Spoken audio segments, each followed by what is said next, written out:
My personal background to this work is I grew up in a home where, as I always say, by the time I was 3, my home had been visited by death, divorce, and addiction.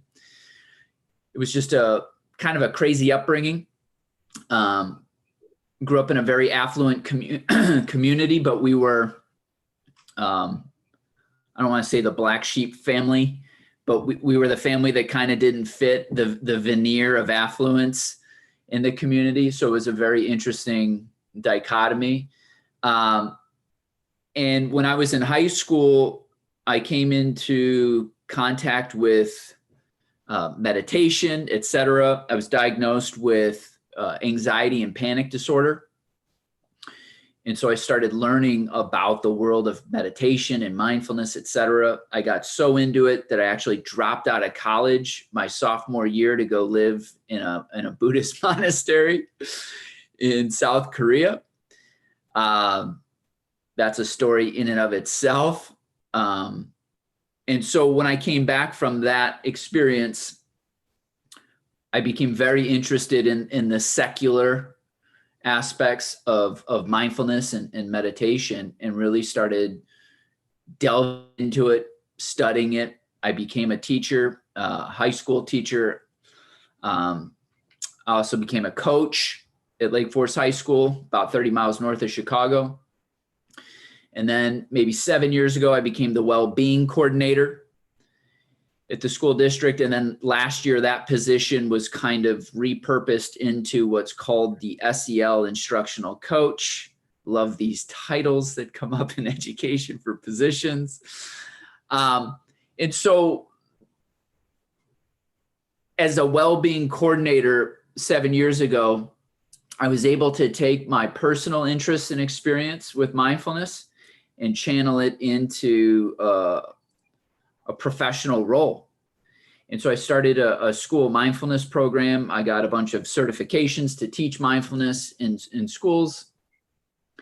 And one thing that became very clear was that first, people craved stillness and quiet. Students craved stillness and quiet.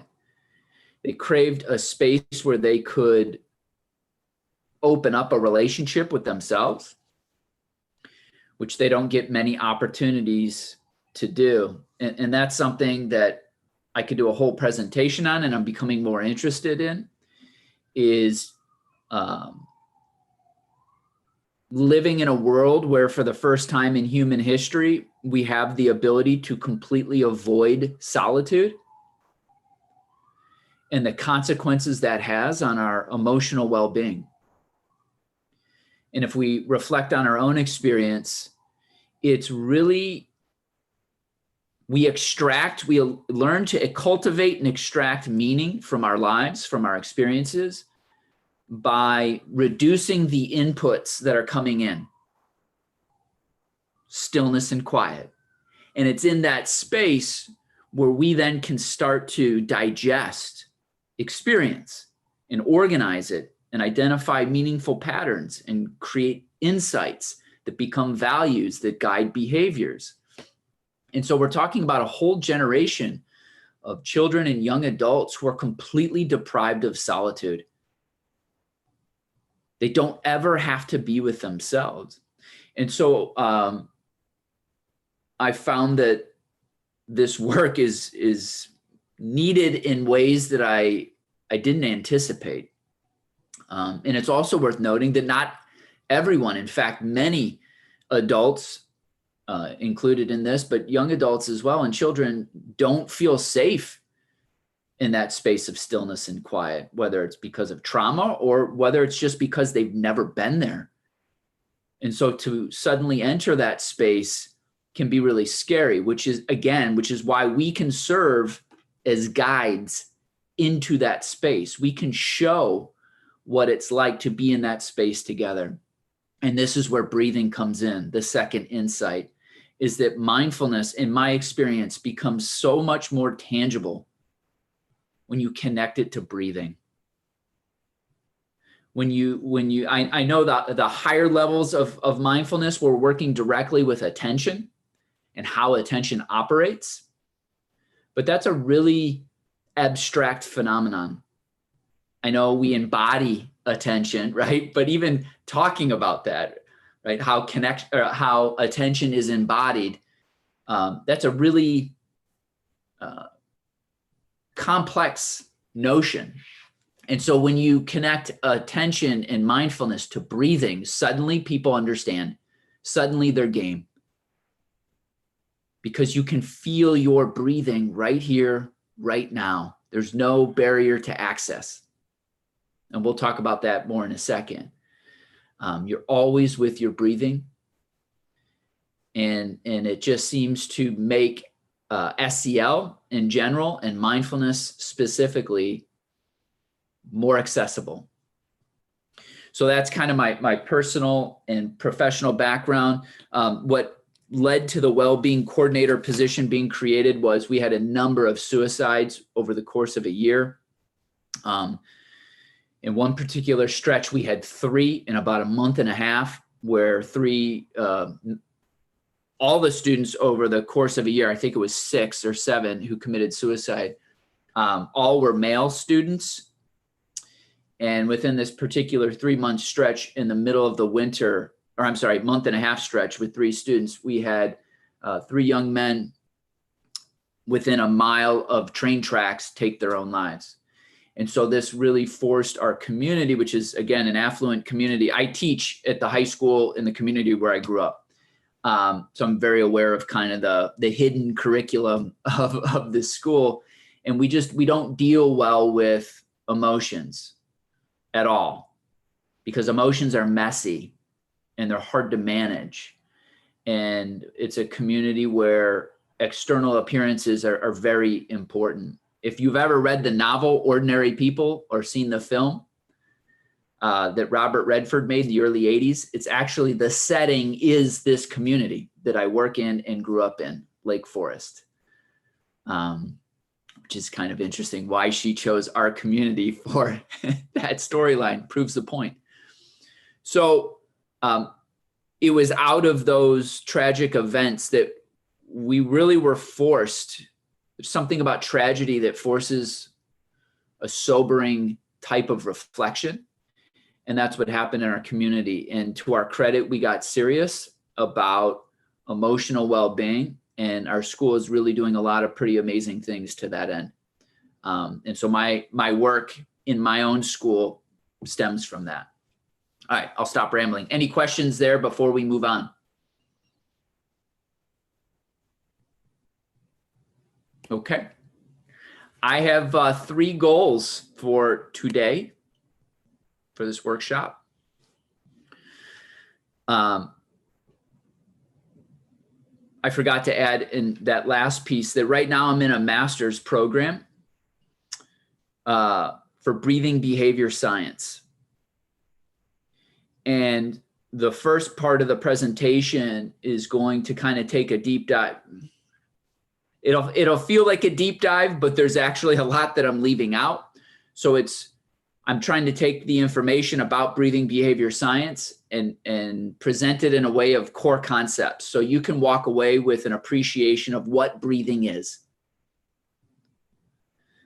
We'll talk about this in a few minutes, that when we talk about breath coaching, often it's just about a particular breathing technique. It's not about breathing itself.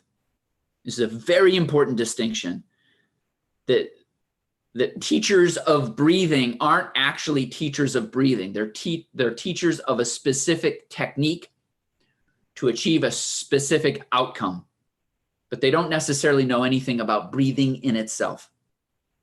And this is really important when we start talking about emotion regulation, is understanding breathing in itself. So hopefully we'll begin to understand breathing.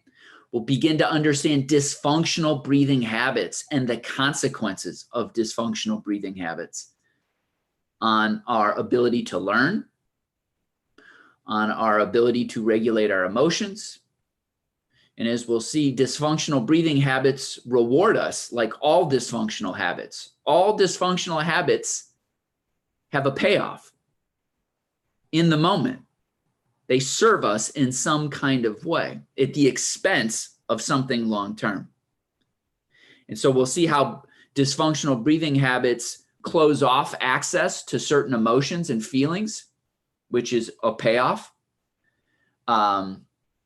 But ultimately that has deleterious consequences in the long run. And then I want us to be able to begin to think about how to utilize mindful breathing in schools via SEL, which is the work I've been doing in the last 2 years in my own school. Okay, do not hesitate to stop me at any point in regard to questions. So breathing 101, this might make your head hurt a little bit. And if it's confusing, that's okay. I've done my best here to try to simplify some concepts that are more complicated and require a much longer workshop, but we don't have that time. So if at any point you're lost or you want clarification, please interrupt me, and I'm happy to stop. So as I just said, how can I minimize? There we go. Now I can't see anyone, so I can only hear. Most folks who are breathing experts know little about breathing in itself. They only know how to link a technique to an outcome. And before I started this graduate program in breathing behavior science, I was kind of in this camp where I would teach slow breathing to relax students. So I had a series of techniques, and I implemented them to hopefully create this particular type of outcome. One breathing technique that is very popular right now is the Wim Hof method. Wim Hof is a very interesting character who has a technique where people hyperventilate essentially, and they then go into extended breath holds, and it creates all sorts of experiences and sensations in the body. And it's supposed to be good for your immune system and your energy, and ultimately allow you to jump into freezing cold water, which he does.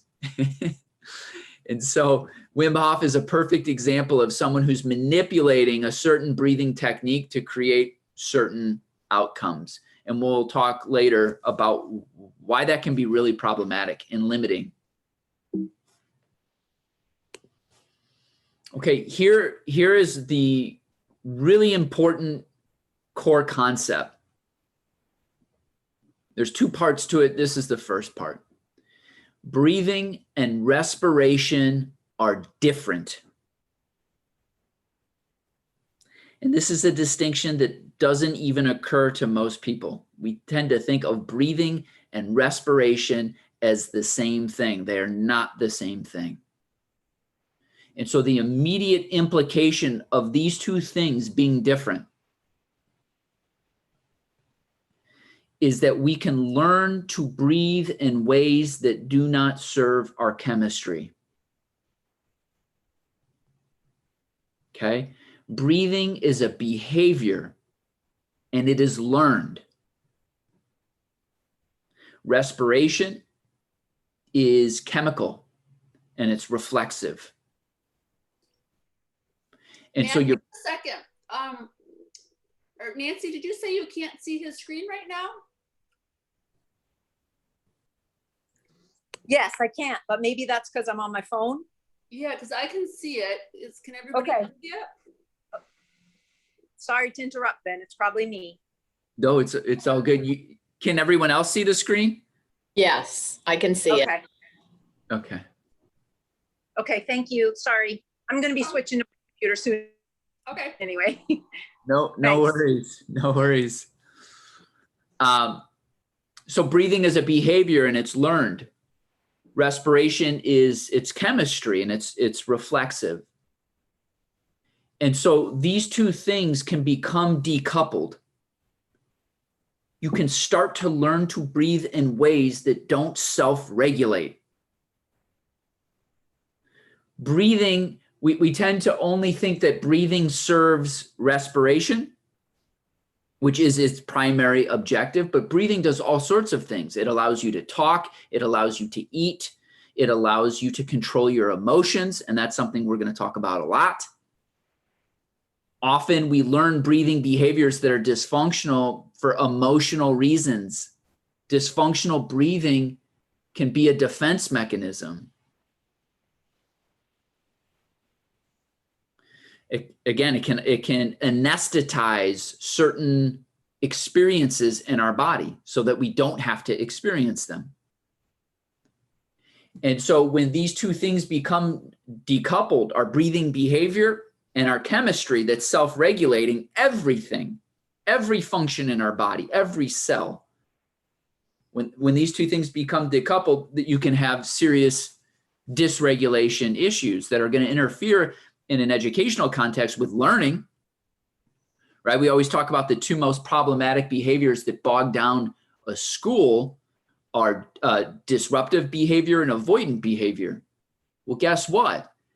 At the heart of both of those behaviors is breathing. Everything we do, moment to moment, our most basic means of self-regulation at a cellular level is breathing. It's controlling the chemical environment of our body that our body needs to be stable in order to function. And when that's constantly in jeopardy because we're breathing in dysfunctional ways, it's going to affect, we'll talk about this later more, our cognition, it's going to affect our physical health, so on and so forth. So breathing and respiration are not the same. And so here's the big paradigm shift. Breathing is a behavior. It is not mechanical. We tend to think of breathing as being this unconscious automatic process that's relatively stable over time and consistent between individuals. It's just going, it's just constant. And I look at your breathing and they're relatively, it's just air coming in, oxygen, right? Gases coming in and gases going out. End of story. And sometimes we can take a hold of our breathing, like if we're going to jump into a swimming pool and it's cold, we hold our breath. So we have this ability to momentarily control our breathing. Other than that, it's just machinery. It's just the machinery of physiology. That's not true. Breathing is a behavior, and it is not automatic, and it is not mechanical. And so the big turn here then means is you can apply all behavioral principles to breathing. You can apply all behavioral principles to breathing. So what do I mean by that? Well, behavior is learned. First and foremost, behavior is learned. It's triggered, it's motivated, and it's reinforced. Which means that breathing is just as much psychological as it is physiological. Breathing is just as much psychological as it is physiological. So to understand someone's breathing behavior is to understand their entire psychological history, because their breathing behavior is embedded within that, and it's mediating all of that in real time. So these are huge ideas. And again, I will stop at any point if you need clarification on anything, but these are really, really, really essential ideas that have such far-reaching implications that everything we do and are relate to this. And I think what it ultimately does, at least what it's done for me in thinking, learning to think about breathing as a behavior and as something that is learned, is it shows you how nuanced breathing is. And it shows how just as each person has their own story, each person kind of has their own fingerprint of breathing that makes sense given their history, given how they've learned to breathe in the ways that they breathe. And that can be functional breathing, and that can be dysfunctional breathing. So every student who walks in, let's put this into the context of education. Every student who walks into a school and walks into a classroom, and every teacher and every administrator, we're all breathing in a way that is motivated to self-regulate in the way that we best know how. Our breathing serves us in the best way that we know how to manage our reality. And our breathing is fundamentally allowing us to do that. It's allowing us to manage our internal state.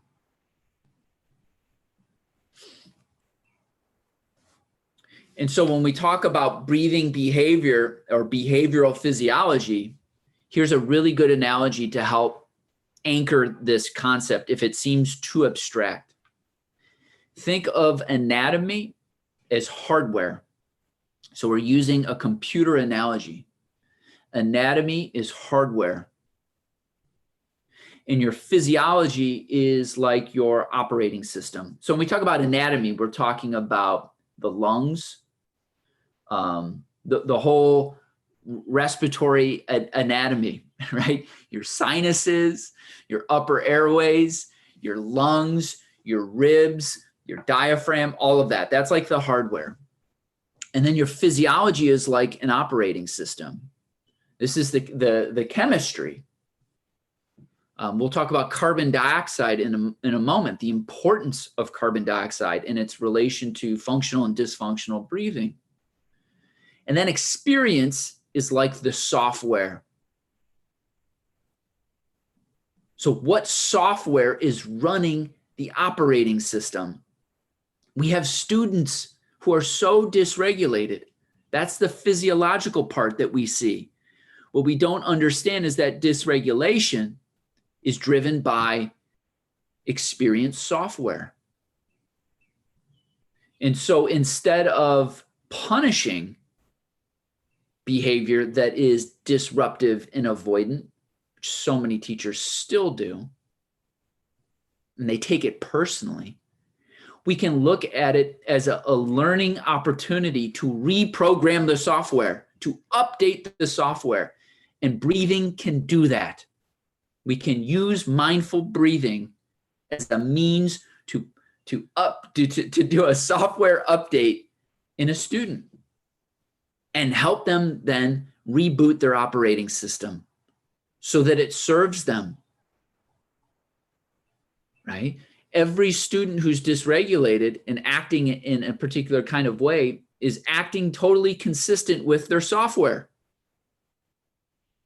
You want them, we get mad at them for behaving in a way that's consistent with how they're programmed. It makes no sense. It's like getting mad at your computer for not performing functions it doesn't have the software to do.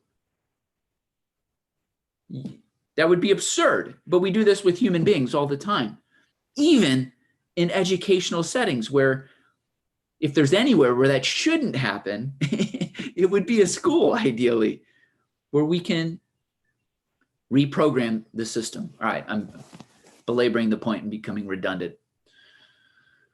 So when breathing is understood in purely physical terms, it's like trying to explain what a computer is doing without reference to its operating system and software. I don't think I need to explain that anymore.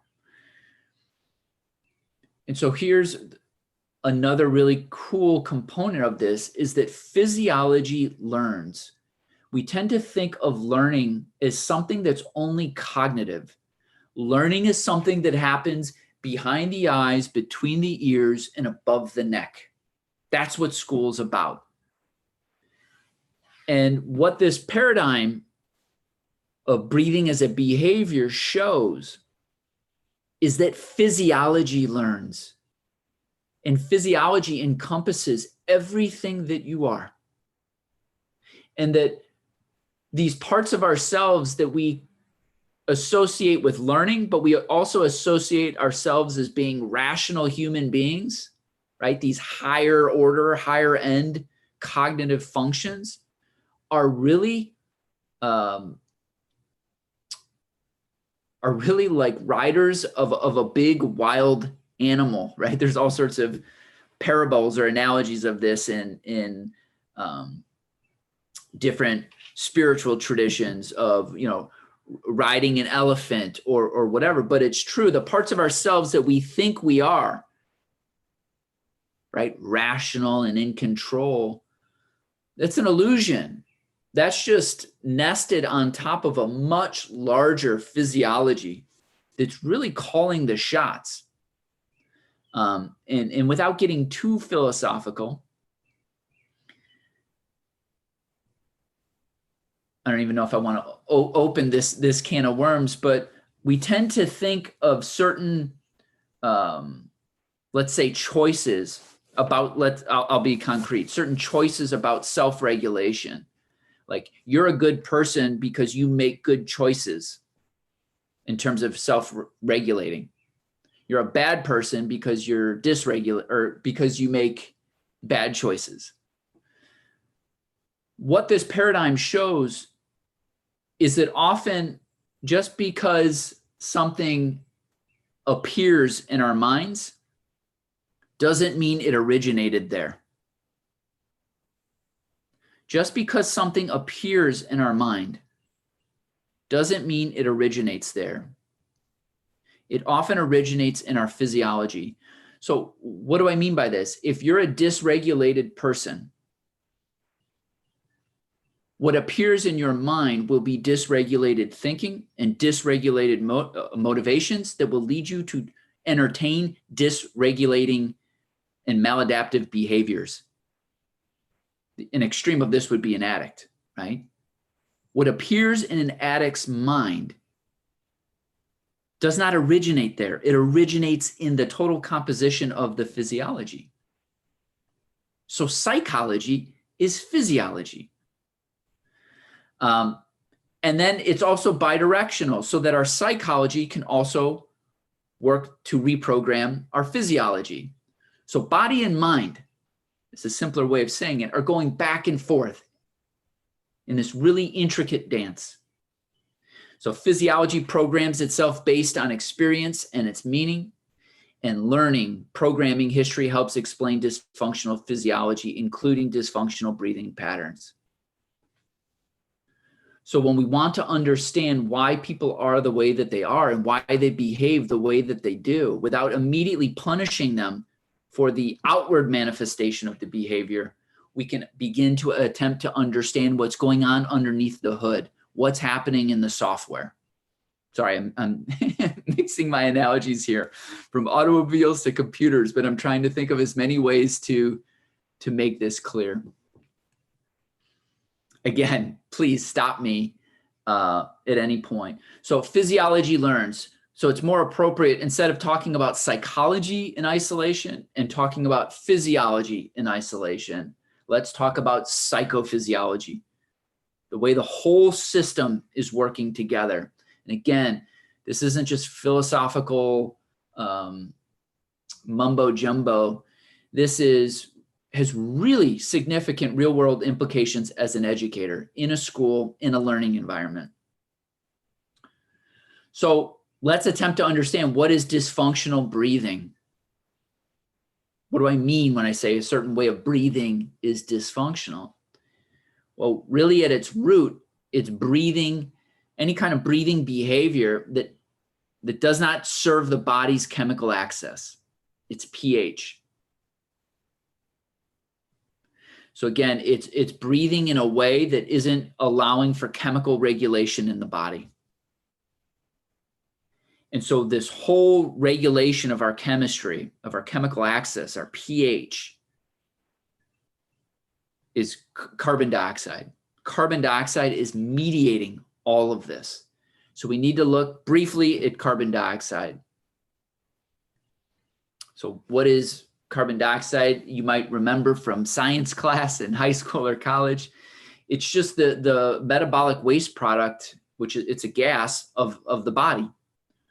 So your cells are producing energy, and that energy creates cellular metabolism creates waste, which eventually becomes gas and is emitted from your body every time you exhale. Students love when I tell them this. They think it's so cool. Is that, let's say you were to lose weight. Okay. Let's say you were to lose 10 pounds of weight. Where does that weight go? Most people don't realize that you actually lose weight through gas. You emit much of the weight that you lose as carbon dioxide. Comes out of your body as a gas. And so CO2, when we talk about the regulation of the body physically and emotionally, we have to appreciate how it's essential for the efficient use of oxygen, which is known as the Bohr effect. I won't get into the actual specifics of that. You're probably already more confused than you need to be. CO2 is essential for using oxygen. So when we breathe in dysfunctional ways, we disrupt how efficient we are with oxygen. One thing we'll talk about later is how overbreathing and having low carbon dioxide constricts our blood vessels. And within 30 seconds, you can reduce blood flow to the brain by 60%. So someone who's hyperventilating, if any of you have ever had a panic attack or been hyperventilating, what's the end result if that is not corrected for? People faint, right? And that's the brain's way of saying you're failing at this respiration thing. We're shutting down and allowing the brainstem reflexes, respiratory reflexes, to take over.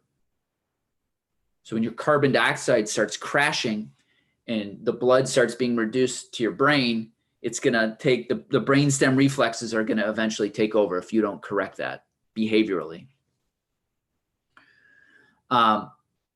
And so CO2 also regulates the body's pH, its chemical environment, moment to moment. There's this trend right now about having, health, having good pH and drinking pH infused water and all this stuff.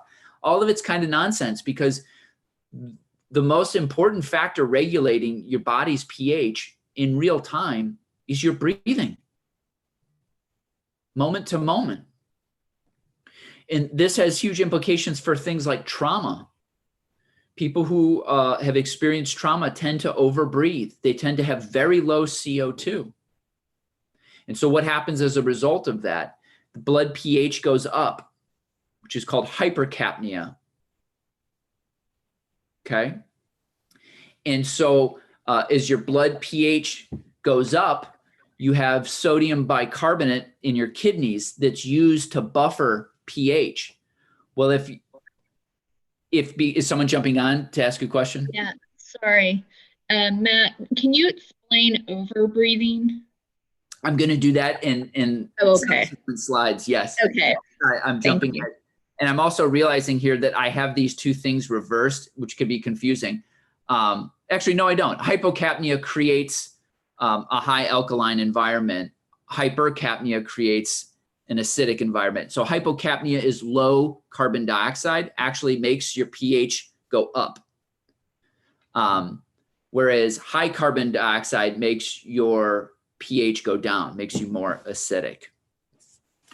I will talk about overbreathing in a second, but basically it's breathing in a way that drives your CO2 down. Okay. So with people who have had traumatic experiences, this is really common.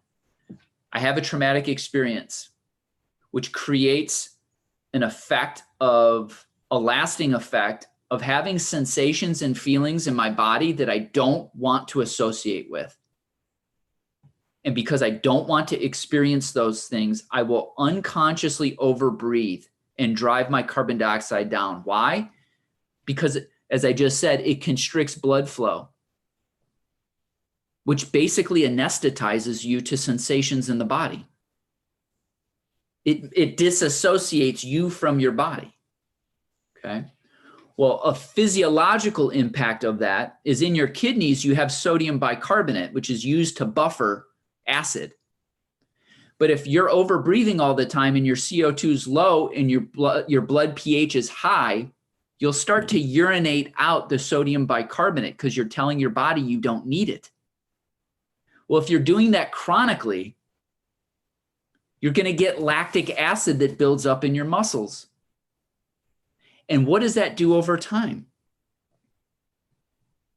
It creates things called fibromyalgia or chronic fatigue or all these things. And what we know is that people who have had trauma have these phantom somatic bodily symptoms where they have pains in their muscles all over their body.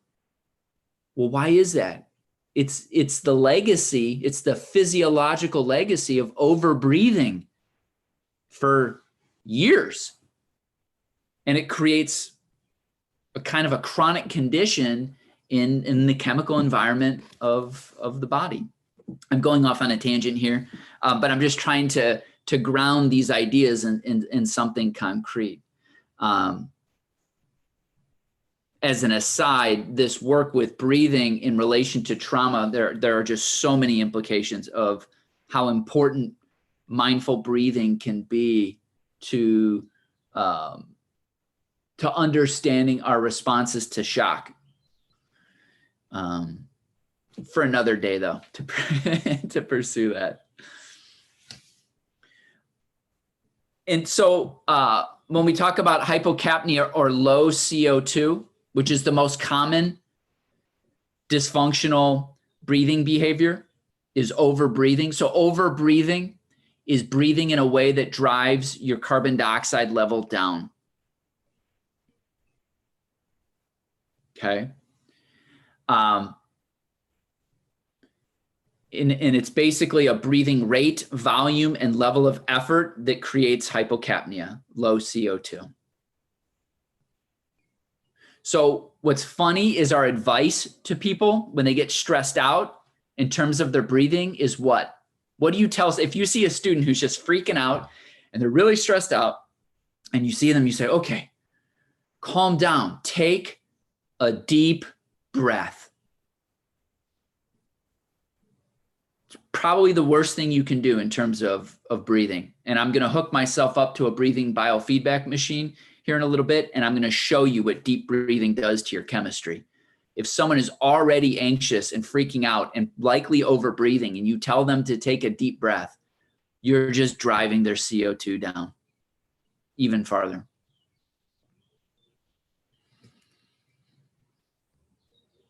I want to quickly explain the title of this slide. Behavioral hypocapnia, behavioral low CO2 is different than clinical. So there are people who have low CO2 that's not related to stress and dysfunctional breathing, learned dysfunctional breathing. There are people who have low CO2 who have organic issues with their lungs. They actually have functional issues inside the body that create that state. It's not a learned breathing behavior. It's a medical condition. So what I'm talking about when I'm talking about behavioral low CO2 and dysfunctional breathing, I'm talking about learned behaviors, not clinical. It's a really important distinction. So why is hypocapnia bad? Why is low CO2 bad? Well, the simplest way of saying it is that low CO2 is psychologically and physiologically dysregulating. And we all work in education. Education is about learning. And the one thing we know, the real core of SEL, the core insight of SEL is that learning is nested within physiological regulation. You cannot learn if you are physiologically or psychologically dysregulated. Well, if our breathing is mediating whether or not we're regulated in real time, breathing is essential to learning. And if we're learned to breathe in ways that are destabilizing our chemistry by driving carbon dioxide down, this has really important implications for every student who walks in the door, especially the ones. If you were to ask a school, what students do you spend the most time, resources, and human capital on? Is it going to be the majority of students who are behaved and, looking great, writing wonderful essays and, doing all sorts of things that allow the school to brag about how good their students are? No, it's not going to be those students. It's going to be the smaller subset of students who are dysregulated. And it's that small group of students that are going to require the greatest amount of resources and time. And so again, breathing is central to all of this. You could help this small group of students learn to self-regulate by learning about their breathing behaviors. You're empowering a group of students to take care of themselves and free up the total school's time and resources to do a plethora of other things related to learning. Wow, this is a horrible slide. Sorry. The background makes it really hard to read. This is just absolutely fascinating paper. I was in a webinar with the professor who did this study. We tend to think of fear and panic. So let me situate this. We're talking about why CO2 is dysregulating. And this paper illustrates a huge point. Educators are in love with the amygdala. Everyone loves the amygdala. Everyone, right? When we're talking about self-regulation strategies and SEL, everyone loves to talk about the amygdala. It's like if I talk about the amygdala, I'm like a neuroscientist / educator. So the amygdala has become this part of the brain that we attribute all dysregulation to, especially fear and panic, maladaptive behaviors, etc. Well, what Justin Feinstein has discovered is that fear and panic do not reside in just the amygdala. What he did was he found a handful of people who have a very rare genetic disorder that creates bilateral amygdala lesions. So you have two amygdala in your brain. They're about the size of an almond each, right? And these people have this rare condition where they get these lesions that basically shut off the amygdala. So these are human beings who have never experienced fear. They have never experienced fear in their life. Why? Because the amygdala mediates all fear. So this is obviously a very dangerous condition, because if you don't have fear, you can get yourself into a lot of trouble.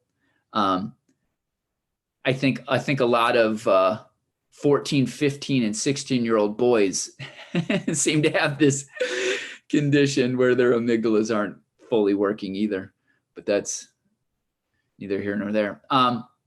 So what he did was he hypothesized that there are older mechanisms that create fear and panic. And it has to do with CO2 regulation in the body.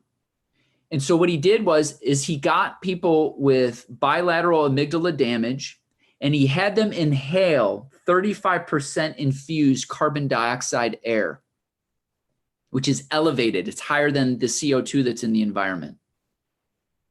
And these people experienced fear and panic for the first time in their lives. This is a quote from the study. These results indicate that the amygdala is not required for fear and panic. and make an important distinction between fear triggered by external threats from the environment versus fear triggered internally by CO2. The amygdala was designed for fear based on external things. Receptors in the body called chemoreceptors that regulate blood chemistry and CO2 levels every moment of every day of your life. Those regulate an internal generated fear and panic related to breathing. And so a lot of students who are anxious and have panic disorder and anxiety disorder, and they can't put it on any external object. They can't explain why they're anxious. It's because their anxiety isn't explainable by external things. It's because their breathing is dysregulated. And when CO2 gets driven down because we're breathing, overbreathing, and we're not aware of the fact that we're overbreathing, if it's not stopped, it eventually creates panic. And so there's a lot of research coming out on the relationship between carbon dioxide levels and anxiety and panic disorder.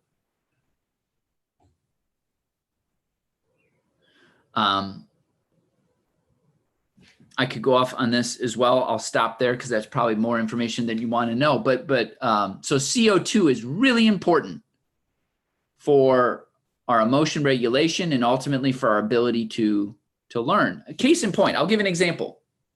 I worked with a student 2 years ago, had chronic anxiety and panic, had her own kind of fleet of psychiatrists outside of school. They were medicating her. She had seen, I don't know, probably 3 different social workers in the school. She was having panic attacks that were absolutely debilitating and would shut her down in the middle of class, where she would freak out, run out of class, and run out of school. Run out of school and attempt to run home. So as a last case resort, they're like, hey, can you try some of that mindfulness stuff with her? Absolutely. One of the first things I did was test her tolerance to carbon dioxide, which we'll talk about in the second half of the presentation. And we did that, and her score was like 1 second, 2 seconds, where you do, I'll explain the assessment later on, I won't throw it in now, but a healthy person can go at least 20 seconds in this particular assessment. She went like 1 second and immediately went into panic. And I'm like, okay, her body is habituated to very low levels of CO2, so that her CO2 receptors have gotten so sensitive. It's like a fire alarm that goes off every time you cook or toast bread, and there's like no smoke. It's like, boom, fire alarm goes off. Well, the same thing happens in our body if we're constantly over breathing. So what did I do? I learned, one, we worked on her tolerance to carbon dioxide, but 2, I helped her build an awareness of what breathing behaviors she initiates unconsciously that create overbreathing. And then I helped her stop doing those behaviors. And then her CO2 didn't go down. It stabilized. And then she didn't have panic. And then she would sit in class and learn, right? She could learn and didn't have to run out of class, and then eventually lowered her medication. I don't know if she ever came off because she graduated by that time, but she was down on her medication. So what do we typically do? We look at the end of the chain reaction and we say, oh, you have panic disorder. You have anxiety disorder. You need to be medicated. And that came with a whole host of other things, that her medication made her feel numb, made her self-esteem go down, etc. And so at the heart of all of this was a lack of awareness of her breathing and the impact her breathing behavior had on her chemistry. She was breathing in ways that did not serve her chemistry. And as a result, she was dysregulated. And as a result, she could not learn. So there's an example pulling this all together to try to show how it all makes sense in real time. Behavioral hypocapnia can have profound, immediate, and long-term effects that may trigger, exacerbate, and or perpetuate a wide variety of symptoms that may seriously impact health and performance. Okay, so that's just another way of saying, of articulating the example I just gave. All right, so what are symptoms of chronic overbreathing, of behavioral hypocapnia? That's just the fancy way of saying chronic overbreathing. Well, first, there's emotional symptoms. Anxiety, anger, and impulsivity are real common. Panic as well. Cognitive symptoms, really a hard time paying attention, poor memory, and processing. Again, this is the point of SEL. When we're dysregulated, we can't learn. We don't have access to the cognitive resources that we need to learn.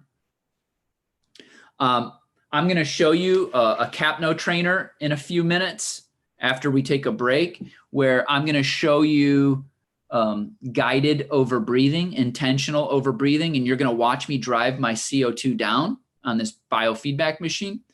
And so when I work with individuals with this machine, I'll guide them in overbreathing, and I'll get them down to, we'll talk about the meaning of the measurements, but severe hypocapnia is between 25 millimeters of mercury and 20. So I'll get someone down into that zone, and I'll keep them there for 2 minutes to see what symptoms come up. And then I'll allow them a 4-minute window of time to recover, to breathe normally, and see if they can bring naturally their CO2 level back up. So in that 4-minute recovery, what I'll sometimes do is I'll say, so they're over breathing.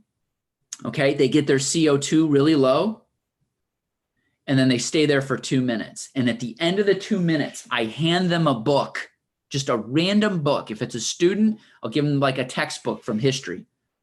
And I'll say, read this paragraph aloud. And they'll read a paragraph aloud. And when they're done, I'll say, what did you just read? Tell me what you just read. And they have no idea what they just read. They literally do not know what they just read. Why? Because they don't have access to the cognitive parts of the brain that are necessary for learning. Why? Because they're breathing in a way that's driving their chemistry down. And so when you do a breathing assessment in real time, you can replicate what they're doing all the time. You can replicate it. You can have them do it and watch them and be like, okay, there it is. That's why you're failing math, because math stresses you out. And when math stresses you out, you overbreathe. And when you overbreathe, your CO2 goes down and you can't pay attention and you're not retaining anything in class. And then your teacher is putting a label on you saying you're tuned out and you're not paying attention. And then now you think about yourself as someone who's not good at math. Do you see the reaction chain? And all of this is rooted in a lack of self-awareness about how you're breathing. So other symptoms, physical are dizziness, numbness, tingling. Numbness and tingling are huge. People who get, if you get tingling in your fingertips and your lips and around your mouth ever, which a lot of people are like, oh my God, I get that all the time. Yeah, you're likely overbreathing. Heart palpitations, even chest pain. You can, hypocapnia can create chest pain, or angina as they call it. Chronic fatigue, muscle pain, headaches. A lot of people who get chronic headaches, it's from chronically being hypocapnic. Psychological symptoms, disassociation from your body. One of the signs of anxiety is something called depersonalization, where you feel outside of your own body, like it's not real. Well, that's mediated by your breathing. Your breathing creates that phenomenon. Even personality changes, where people's personalities will change based on their level of CO2. All right, we're almost due for a break here, and your heads are probably going to explode. So, in short, dysfunctional breathing has significant implications for learning. Let's stop there, and let's field some questions. I'm going to open this up so I can see more people.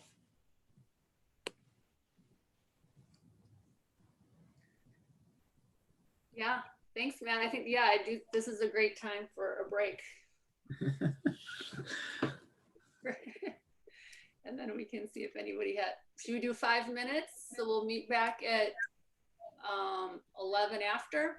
Well, let's do questions first before the break. Okay, If that's okay. totally. I just inundated your brains with a lot of information. That was, so I feel like I wrote down every word you said and I had so many aha moments, but a couple things. The comment you made about how when we tell people to take a deep breath or breathe when they're in anxiety, how is that problematic, or how is it over breathing, and what should we be doing? Yeah. It depends on the actual learned breathing behaviors of the individual in reality. Mm-hmm. So it's hard to make a general recommendation, which is why general recommendations for breathing can be problematic. We're going to talk about that when we get back from break. Like, slow breathing is good. Breathing through your nose is good. Blah, blah, blah, blah, blah. Well, that's not necessarily true, right? Because people can breathe slow and breathe through their nose and still be hypocapnic. Because remember, it's psychophysiology. If you're not addressing why someone is over breathing in the first place, you can change the external mechanics, but they're just gonna manipulate the external mechanics with the psychological need to overbreathe. So that's the more nuanced answer, but as a general answer, why is it bad? Well, theoretically, what's often common is when someone's overbreathing in the first place, they're breathing into the anatomical dead space of the lungs, which means the air is not getting down into the alveoli of the lower lung. And you need that for perfusion and diffusion, which is just gas exchange. And so as a result of you're breathing a lot and you're breathing into the chest, but the more you do that, the worse your chemistry is getting, because none of that air is getting down there. And all of that then is being monitored by your receptors in your chemoreceptors. And then they're telling your brainstem, whoa, we got chemistry problems. And your brainstem's going to say, breathe faster, breathe more, which then closes you into a hypocapnic loop, right? Where it becomes a close. And that becomes, if you don't stop that becomes hyperventilation. So when you say take a deep breath, you're just entrenching that process more, because what's the person going to do? They're going to breathe more into the anatomical dead space of the lungs.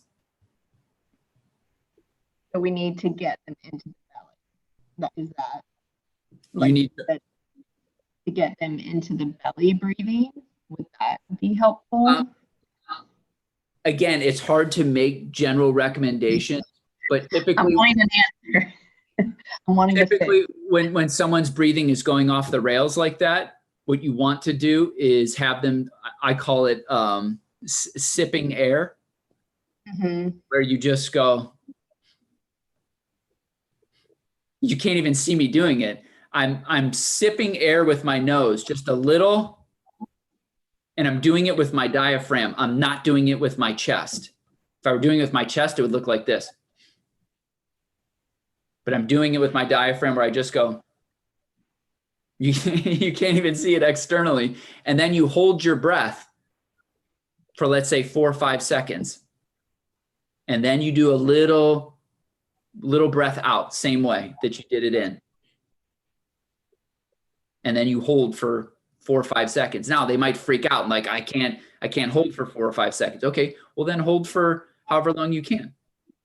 And you do that. And what you're doing is you're allowing the CO2 to pool back up.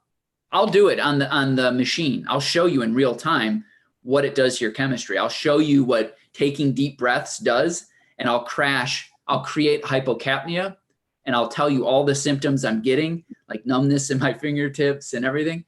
And then I'll do that exercise and I'll show you how the CO2 will recover. Beldora shared that that's the technique that she learned that the military uses for calming down in stressful situations. So Yeah. they're on it. Remember, the most common effect, the most common issue with behavioral, with learned breathing, with learned dysfunctional breathing, the most common issue with learned dysfunctional breathing is overbreathing, which causes low CO2. Okay. Will you be demonstrating the overbreathing when you do this? Can you what? Will you be demonstrating the overbreathing? Is Yes. it more just like hyperventilating? It's mild hyperventilation. Mild. Okay. That's constantly going on all the time. And so why do we unconsciously do that? It serves us, right? It causes all these other symptoms and conditions over time. But in the moment, it serves us. And so the question is why? Well, because it allows us to disassociate.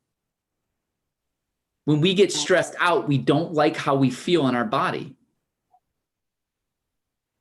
Right? Your body, it's imprisoning. And so when you mildly hyperventilate and overbreathe and drive your CO2 down, it anesthetizes you. Okay. That just like totally wrapped that up. And it can create, yeah, I'll leave it there. There's one thing that's really important if you're coming from a yoga background, and this is seen a lot of, this is often seen. My professor, who's kind of like a world authority on respiratory physiology and breathing, always shows these slides on yoga practitioners who he's worked with who claim to be breathing experts. And he shows their chemistry and they're all hypocapnic. And what he has shown is that there's a difference between the calm created by the disassociation of low CO2 and the real calm created by balanced chemistry. And that often yoga practitioners implement all these controlling breathing techniques. All they're doing is making themselves hypocapnic, and it creates this kind of disassociated mind that people associate with calm because their stress is temporarily not accessible.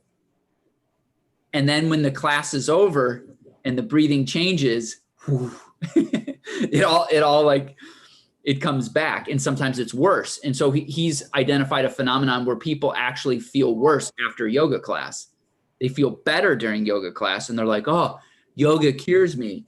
And then they go and they leave and they're like, whoa, all my symptoms come back. I need to go to yoga class more. And what they're doing is they're just over breathing in yoga class, creating disassociation. Class ends. The CO2 starts to stabilize again and the symptoms come back. Okay. I feel like we need a mask breathing now. Matthew, can you please describe for us physiologically what you're describing as overbreathing? Yeah. Overbreathing is breathing that lowers your carbon dioxide. Physiologically, the breathing mechanisms of the body. Are you just, I get that and I understand that. What I'm asking you is the anatomy of that. Right. And this was the hardest part for me to grasp in my program and in my studies is it depends. Because people can, because again, this is why that initial point of psychophysiology is so important. If it were just physiology, I could answer your question. If it were just physiology, I could say, wonderful question. When you breathe through your mouth and you breathe shallow, it creates overbreathing. When you breathe through your nose and you breathe deeply, it creates balanced CO2. End of story, which is how most people talk about it. It's not true. Because I can show you screenshots of people who are breathing perfectly, externally, mechanically, and their CO2 is still down, right? So a different way of answering your question is any breathing mechanics that don't allow for efficient gas exchange in the alveoli of the lungs. That's what creates overbreathing. It's at the gas exchange. You're breathing in a way that is not allowing for functional gas exchange. And typically, you could say that that is mouth breathing, that that is breathing too fast, and that that is breathing too shallow. Generally, you could say that, but it is not always true. And so you can't just give someone a technique, because if someone's psychological motivation to overbreathe isn't addressed, you're going to distort any mechanics that you give them. You can say, breathe deep into your diaphragm and breathe through your nose and do all these wonderful things. But if my psychological triggers for why I'm overbreathing haven't been addressed, I'm going to overbreathe right through those mechanics. Which is why this is my beef with, not beef, but it's the limitations of bringing in organizations to just teach techniques, because they're kind of doing it indiscriminately. They don't necessarily know what the chemistry of the people they're serving. That's such an important issue. Thank you. And I can't wait to hear later what you're going to tell us about then. What is the implication for technique-based approaches only within a school system? So thank you for that. For sure. Explanation, yes. It can be both. It can be the physiology, can be shallow breathing. It can also be connected to the diaphragmatic or abdominal breathing. It's not one or the other. It can be both, and it's situation specific. Yes. Yes. The last part is the most important. Situation specific, because all of us are different and we all have different experiences that shape our breathing behavior. It's also possible for someone to breathe through their mouth, to breathe quickly, and to breathe what appears to be using a lot of breathing accessory muscles, and their chemistry is humming along, right? So there's nuance. There's nuance, and it's frustrating to people because we want prepackaged answers and solutions, and just to employ them indiscriminately. Okay. Should we take a break? Yeah, how long do people want? You want 5 minutes, 7 minutes, 10 minutes? Of course, we want as much time with Matt, I feel like, as possible. Are we good with 5 minutes and come back at 25 after? 5 is good. Okay. See you guys in a few then.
Should I jump in?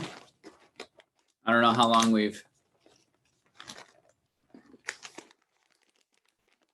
you're on mute, Tracy. Nah. Thank you.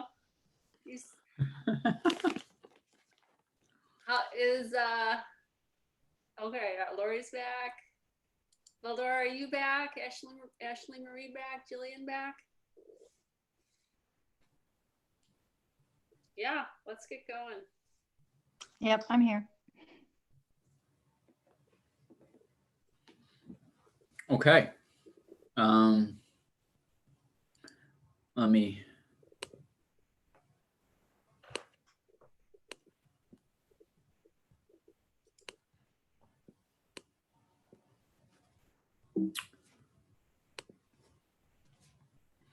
So we've already talked about this indirectly, but all habits serve us.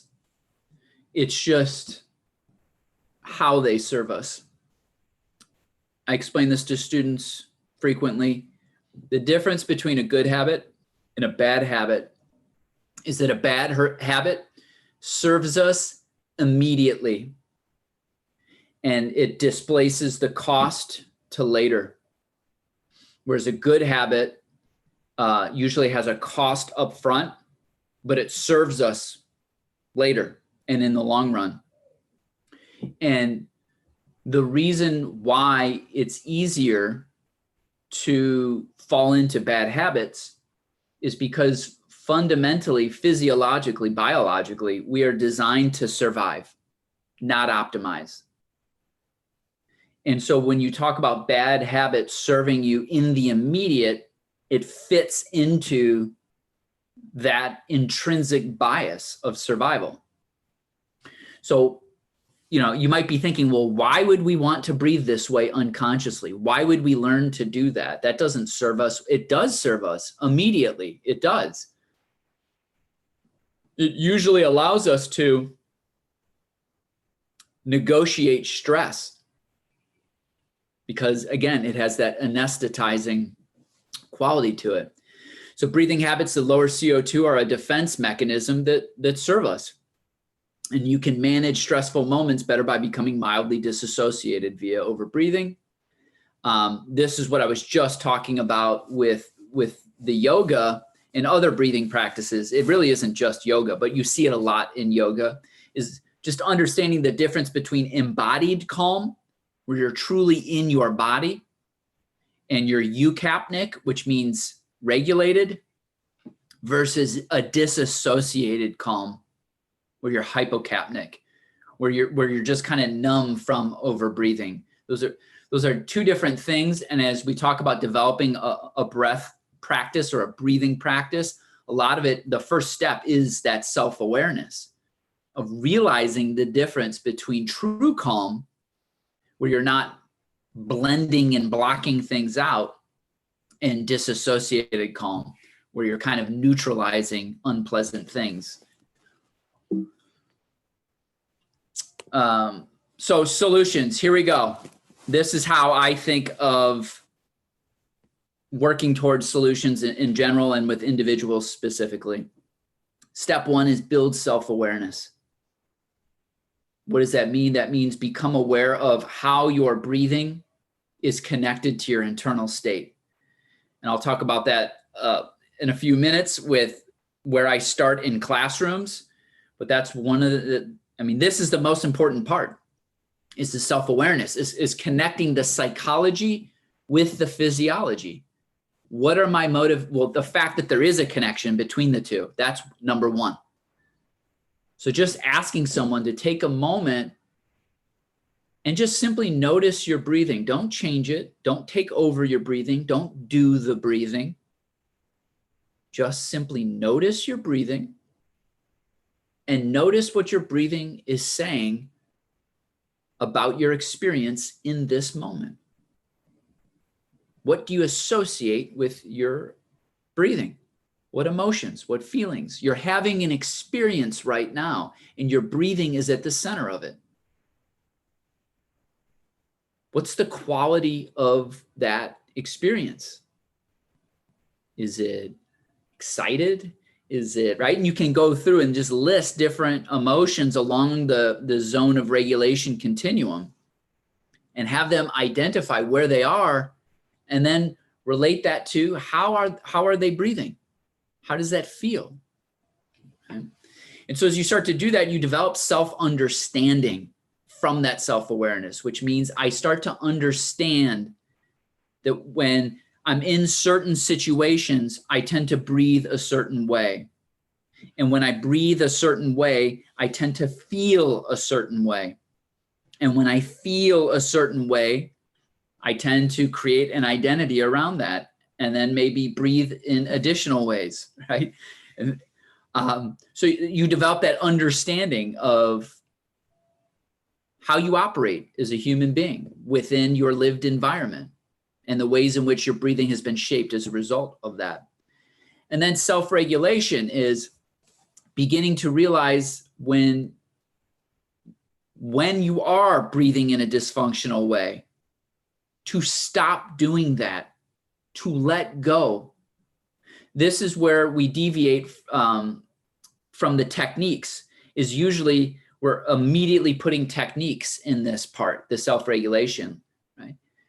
That when I'm aware of my breath, I'm immediately working with my breath. To be with my breathing is to work with my breathing. So the moment I understand I'm becoming self-regulated, I notice I'm aborting exhales and I'm forcing inhales. I'm going to implement a technique right away to change that. No, you're going to allow the body to self-regulate without you overriding it first. So I notice that I'm breathing a lot in my chest, and I'm really controlling the breath. I'm really taking a hold of inhalations. I'm driving those inhalations in, and I'm forcing exhalations, and I'm even aborting the exhalation to get to the inhalation, which is creating overbreathing. So what I'm going to do is I'm going to allow my body to self-regulate by simply noticing where that tension is and where that control is psychologically, and I'm going to let it go. And I'm going to attempt to allow my breathing to breathe itself without me getting in the way. That's true self-regulation. There's no technique for that. There's just applying awareness and understanding and then getting out of the way, because your body knows how to regulate. It knows how to breathe. You've just layered breathing behaviors over those reflexive instincts. And then last, you can introduce self-intervention, which is techniques. Maybe you want to employ techniques to create a certain effect to do certain things, right? Or maybe you realize that sometimes you're in a stressful situation that creates a type of overbreathing that has such a momentum to it that you don't have the luxury or ability to just simply allow the breath and self-regulate. You need to use self-intervention as a bridge to self-regulation. So those sipping breaths that I gave an example of, which I'll demonstrate on the machine in a moment, that would be an example. But self-intervention should almost always be a bridge to self-regulation, right? And so most breathing programs jump to self-intervention first. It's pay attention to your breathing, change it, right? And so you're not developing that awareness and understanding of how your breathing is nested within all these behavioral considerations and psychophysiological learning. So this is kind of in a nutshell what the ideal would be. Individuals learn to establish and allow self-regulatory breathing rather than to implement prescriptive techniques for managing and controlling breathing. That's really the solution. That's the long-term solution, is allowing your body naturally, its natural breathing reflexes to regulate without emotionally getting in the way and taking over the breathing. Even though it serves you in the moment, it's giving you a sense of control in the face of stress. Stress is destabilizing. It makes you feel less in control. So I'm going to hold my breath, right? I'm going to take a big breath and force that air out, right? So I'm overriding those natural reflexes by doing that. So when you develop that self-awareness and self-understanding, you can see yourself doing that and stop that behavior and allow the breathing to go. That's the ideal. So the process ideally is identifying breathing habits and their behavioral components, identify the symptoms and deficits directly associated with the habits, identify the habit triggers, motivations, payoffs, and histories. And then it's coaching unlearning of dysfunctional habits and replacing them with new ones, right? That's the core piece is once you've learned to identify these things and break them down, you can put in new software into the psychophysiology. You can change the psychological motivations, and then the physiology will reprogram itself. Let me say that again. This is like the most important part. Once you identify the learning and psychological components and you change them, you change the responses to the triggers, then you reprogram the physiology so that then the breathing is serving the physiology, the chemistry.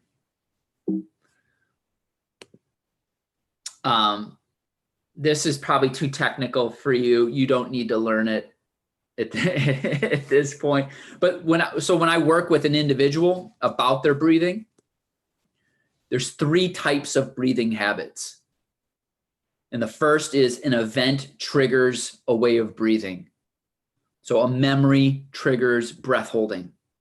Something happened and it triggers breath holding. And even the memory of that thing triggers breath holding. So event triggers a way of breathing. The second type is a way of breathing that triggers a behavior. So fast breathing triggers fear, like your breathing's going to be out of control.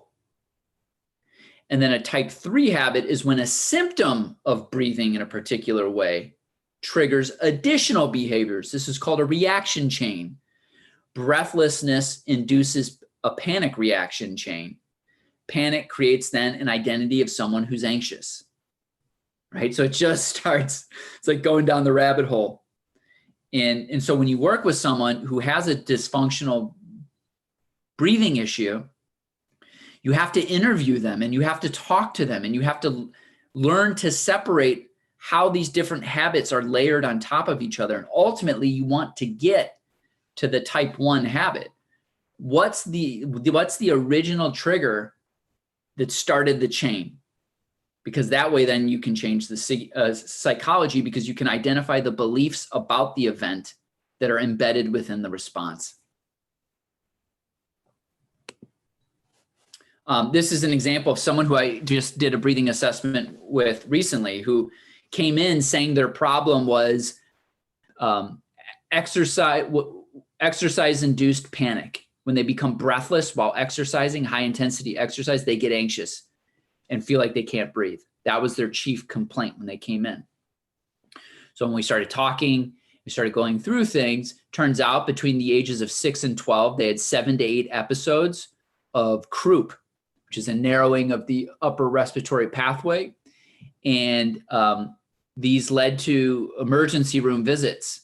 And the last one, when he was 12, was so bad that his mom was driving 100 miles per hour to the emergency room and holding his head up to the air conditioning vent of the car, thinking with the air conditioning on high that it would force air into his face and allow him to breathe and prevent him from suffocating.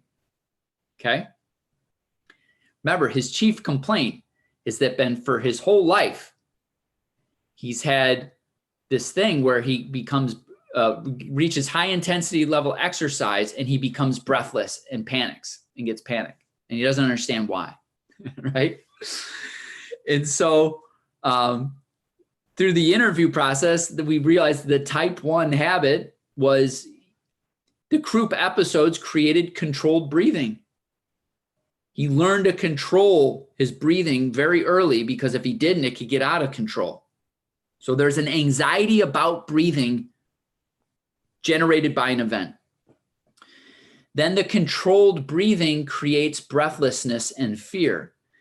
When he's at high levels of physical exertion, when you're exercising, at some point you can't control your breathing anymore, right? And he does CrossFit. So he's CrossFitting and he's getting to a level of super high exertion. And now his breath is out of control. And now he feels fear and panic as a result of that, because it's learned from the type 1 habit. And then breathlessness and fear create panic attacks, which he would get, which create an identity as someone who is who's anxious, right? He starts saying, I'm an anxious person.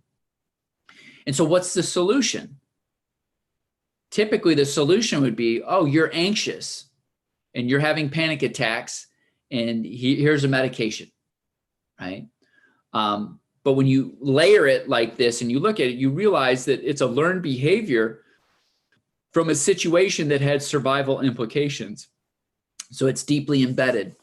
So we've been working on building his self-awareness and re-educating the software, the psychological software that's controlling the physiological response and learning.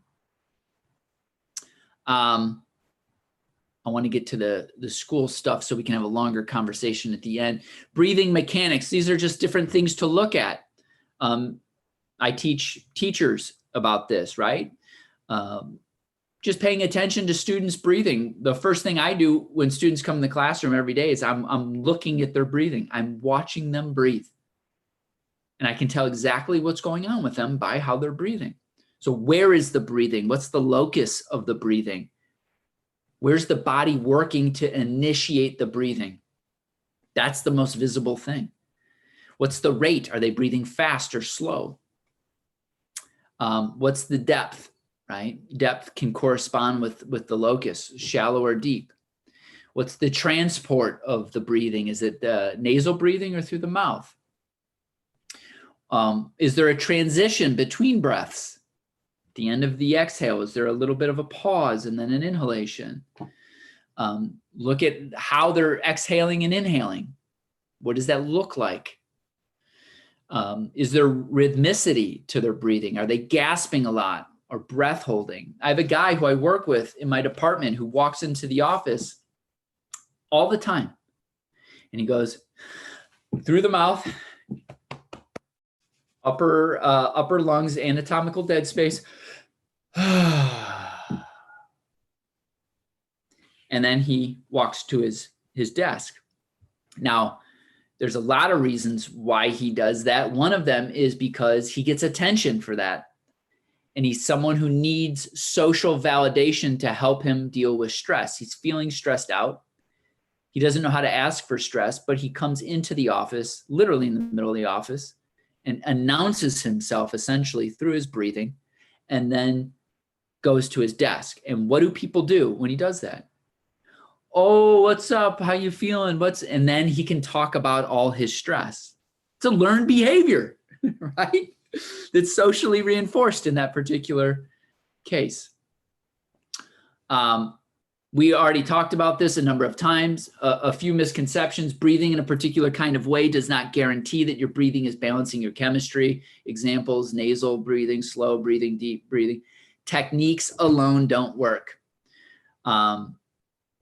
A quick note, it's important to distinguish between acute and chronic hypocapnia. So is someone over-breathing as a result of an acute trigger? Or are they chronically over-breathing in general? Okay. Does a kid only have panic and over-breathing in math class, which math class seems to provoke more anxiety than any other class, at least at the high school level? Says something, which is interesting. So it's important to distinguish between acute and chronic hypocapnia, because in one, you're just dealing with stimulus control. What's the specific stimulus in that specific environment? Whereas chronic hypocapnia is more often more complicated. So in short of this first part, align mechanics with chemistry, allow the breathing, let go. Don't do the breathing. Don't take over, be the breathing. Sounds like Jedi talk. But the more you start to practice, the more you start to realize the wisdom in these recommendations. This is my professor, Dr. Peter Litchfield. This is his best line. Differing melodies of breathing mechanics must ultimately play the music of balanced chemistry. Differing melodies of breathing mechanics must ultimately play the music of balanced chemistry. So you should be able to breathe mechanically in all these different ways. And all of them should be able to serve your chemistry if you're a healthy, self-regulating human being. Sometimes you're breathing through your mouth, sometimes through your nose, sometimes shallow, sometimes deep, sometimes it doesn't matter. You're ultimately allowing the body to do what it needs to do to balance chemistry without the psychological motivation to get in the way and take over the breathing, which causes overbreathing. Okay, so what does this look like? What does this process look like in real time? Breathing biofeedback. I'm going to hook myself up to my Capno trainer here. This is going to be fun. We could spend hours on this thing, but we won't. I'll try to keep it brief and not get carried away because it's like a toy. So I'm going to stop sharing on this computer. We'll have to have you bring your toy to the conference. Yeah.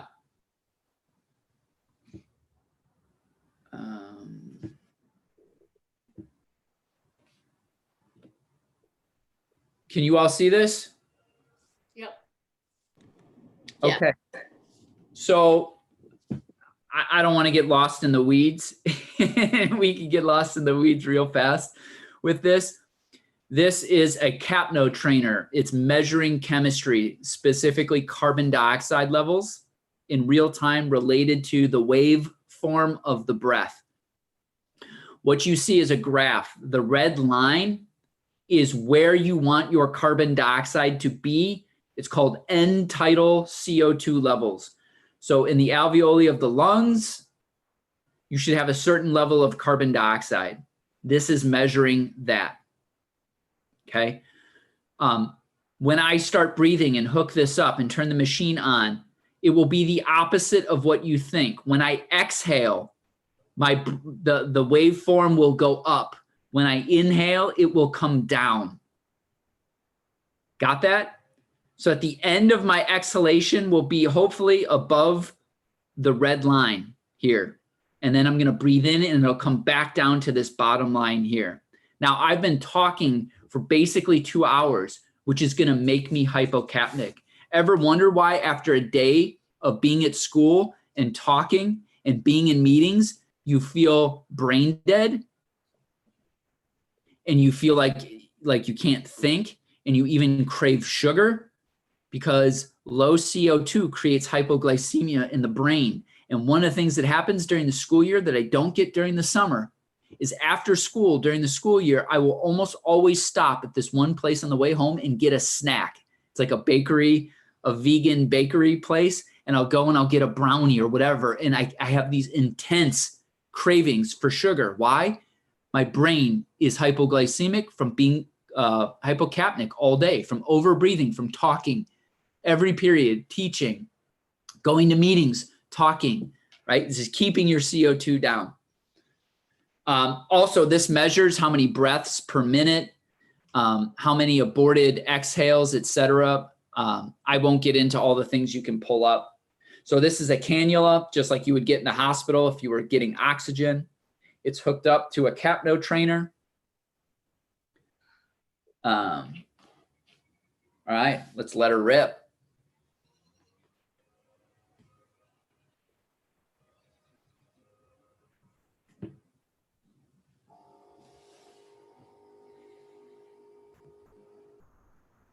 Look how hypocapnic I am.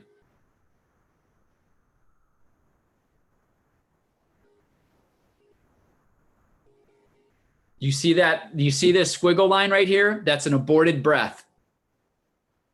So what you're seeing here is the end of my exhalation, and then I'm breathing in.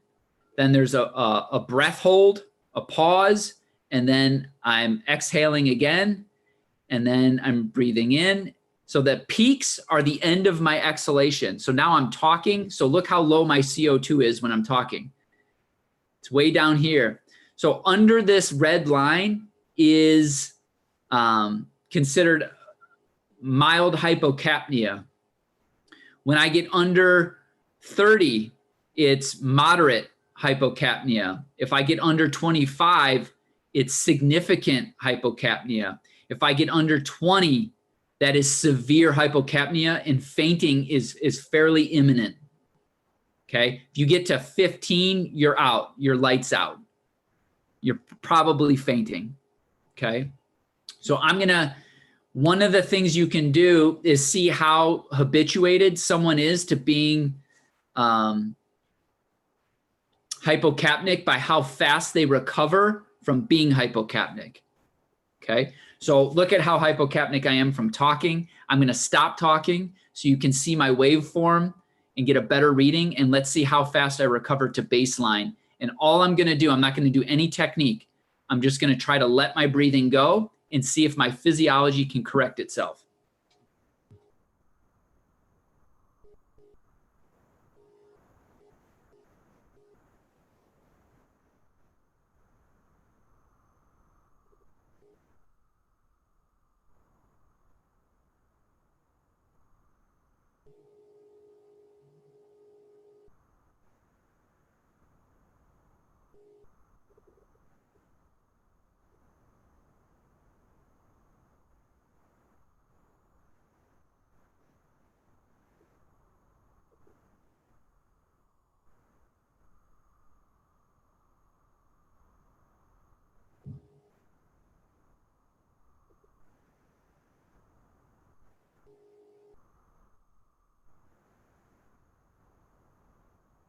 So right now, I'm stuck in a hypocapnic trap that I'm trying to allow myself to restore back regulation, and it's not happening. I'm not going to take the full 4 minutes to see if it does it. But let's say at the end of 4 minutes, I'm still hypocapnic, right? So now I'm going to do those rabbit breaths that I was talking about where you're just sipping air.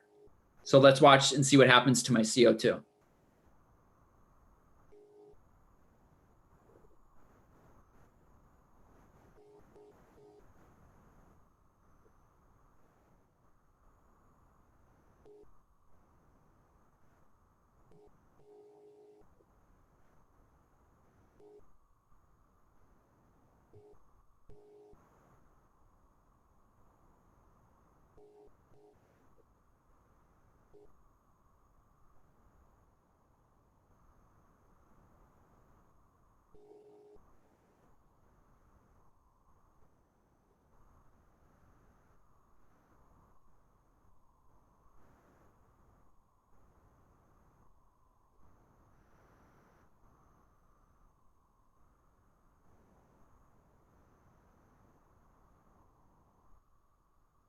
Right, so I'm basically back to baseline. Now let's see if it transfers if I go back to regular breathing.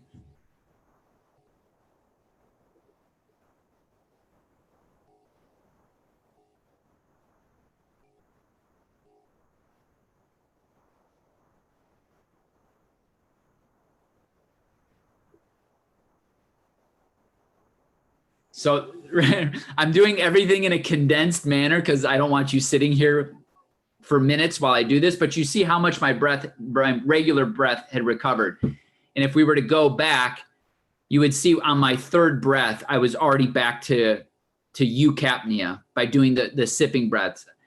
If I was working with someone or if I was actually trying to do it, I would do that for a couple minutes. And then I would go back to regular breathing and my regular breathing would be restored. Okay. So we tell people to take a deep breath. I'm not going to do 2 minutes of guided overbreathing or intentional overbreathing. because I'm already hypocapnic and I do have a headache and I do feel lightheaded from talking so much already. But I'm just going to take 5 deep breaths. Watch what it does to my CO2 level. So I'll start with a couple normal breaths and then I'll go into it.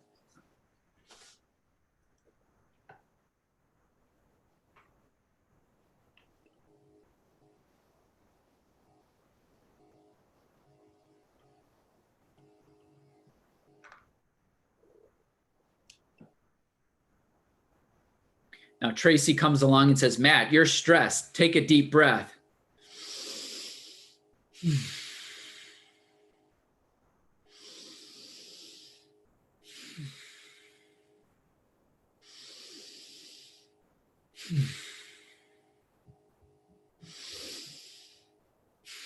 Feel super lightheaded right now.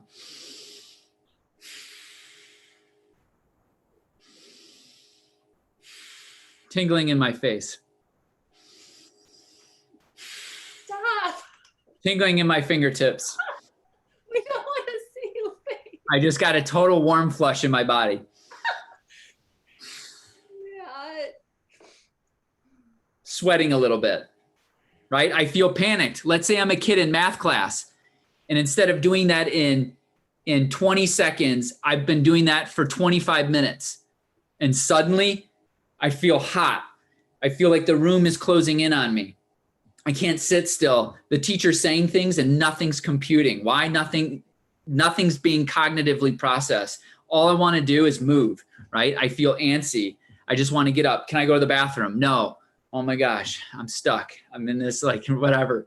And then they say, Matt, what's the answer to problem 14? I don't know. Did you do your homework? No, you got to start participating more. And you know, you're never doing your homework or whatever, right? And all of a sudden we've got all these things going on. And it all stems from me not being aware of the fact that there's a trigger that's psychologically motivating me to breathe in a particular kind of way. I'm getting a payoff for breathing in that way, but I'm also getting a negative reinforcement in that my connection to reality is being diffused and I'm not learning and interacting with things the way I need to be.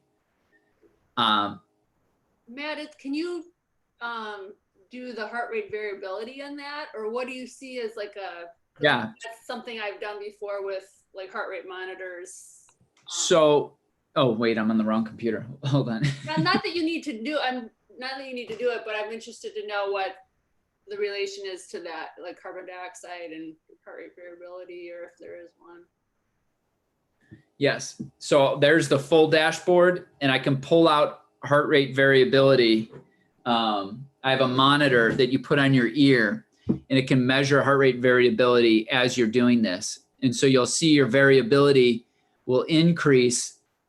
Your heart rate variability always increases with your exhalations and decreases with your inhalations. That's because your exhalations are the sympathetic nervous system or parasympathetic nervous system, and your inhalations are the sympathetic, right? And so as you start relaxing the breathing and allowing the exhales, you're going to see your heart rate variability go up, which is a good thing. I won't explain the intricacies of heart rate variability because this is, again, too much information. Thank you. So let me pause this.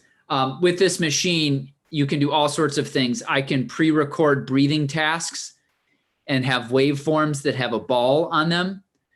So I can guide someone into breathing patterns to see how flexible their chemistry is. So I can program it so that you're breathing 26 times per minute. And then in the next minute, it slows you down to 6 minutes or 6 times per minute, and see how your chemistry stays stable through the different breathing demands. And so you can program those challenges and see how flexible someone's mechanics are with their chemistry, and record the sessions, et cetera. It's very cool.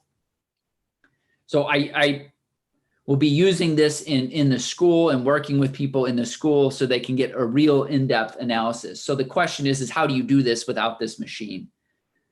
And so let me go back and share.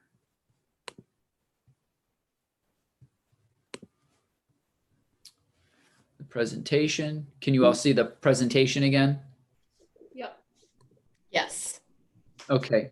Any questions before I jump? Should I leave the cannula in the whole time for the rest of the whole presentation?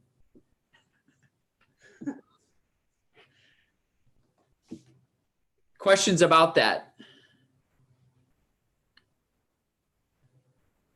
Okay.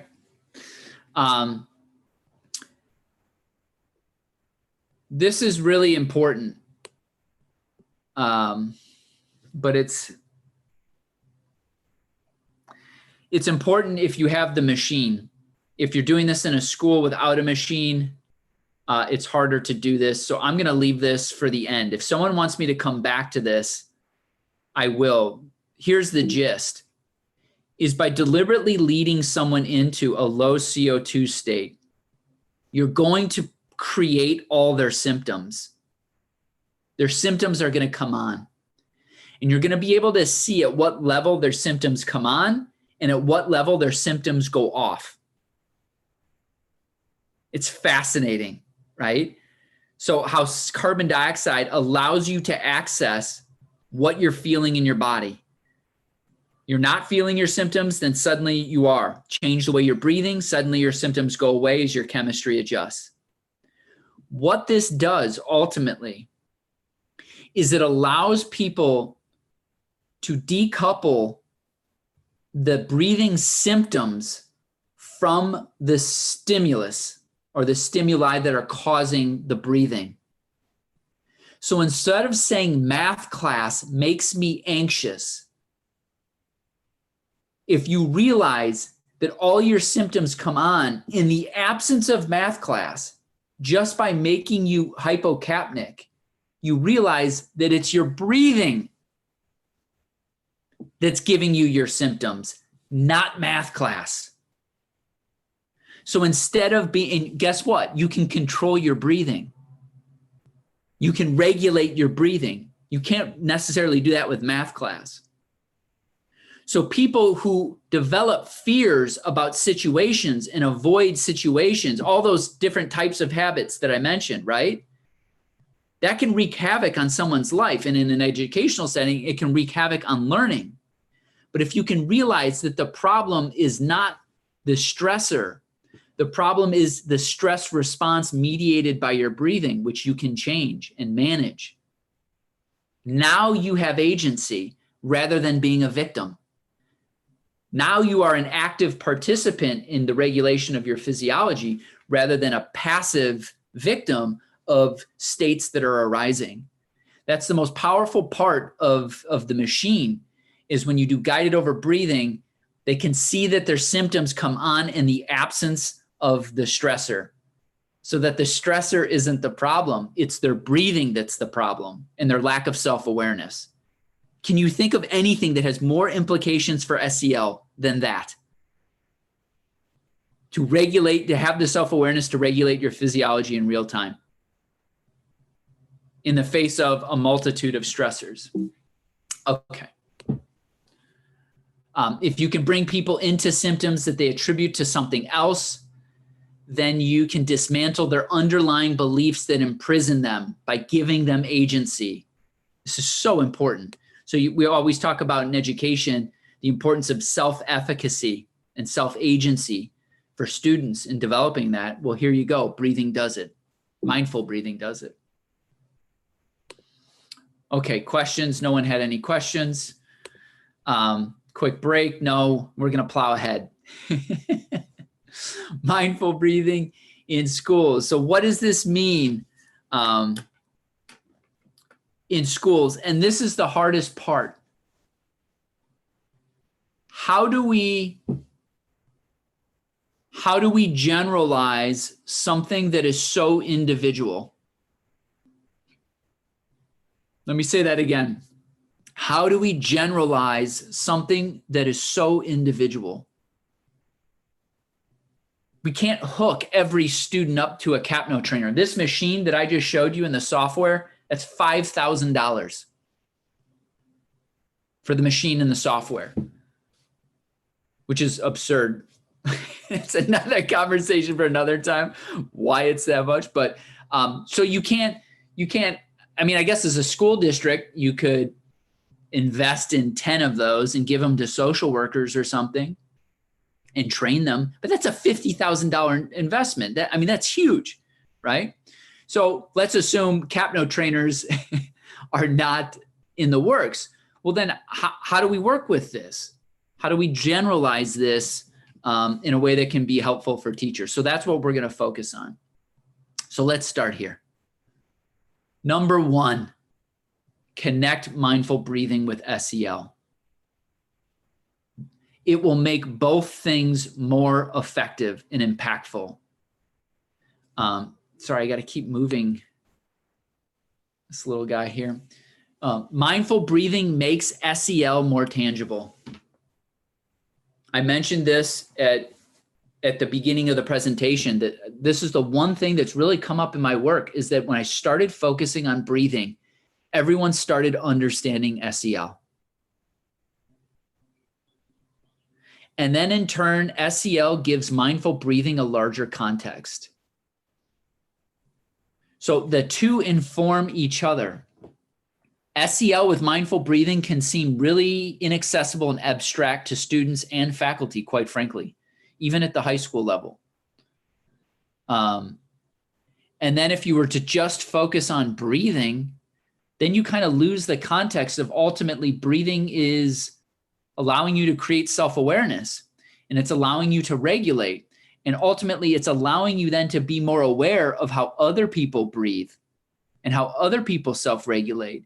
And so you can negotiate those relationships more skillfully. If you understand how your own breathing affects your internal state, you can understand and see in real time how people's breathing affects theirs. And I do this all the time. Students will say to me, no joke, they're like, "Are you psychic? How do you know whatever?" Because they walk into the classroom and I can see if a student is breathing in a way that is different, that is atypical for them. And I'll say, "Hey, what's up? You okay?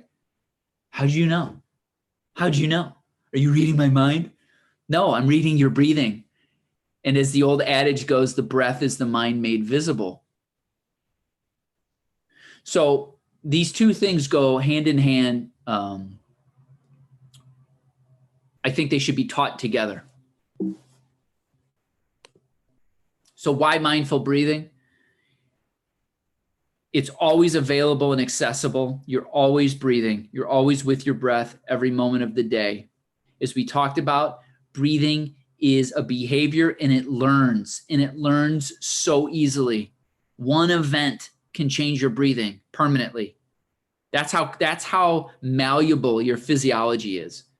So breathing is so easy to learn negatively or functionally or dysfunctionally and functionally.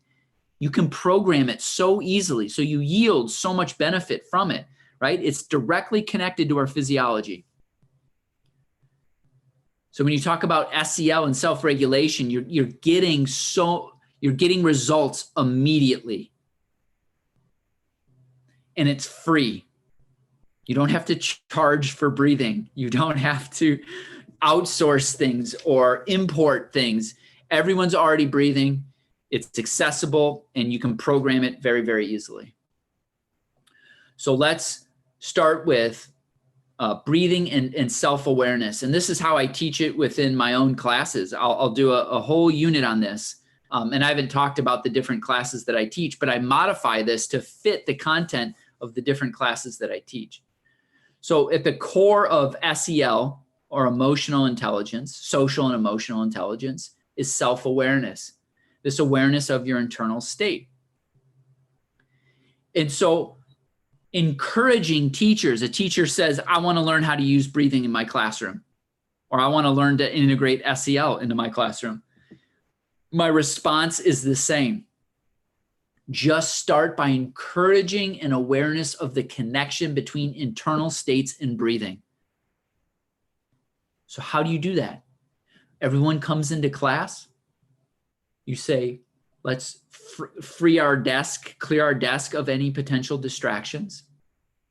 Take a moment, put your feet flat on the floor. If you can, sit up with a straight spine. And just take 10 seconds to simply acknowledge the fact that you're having an experience, that your body is having an experience. You're here.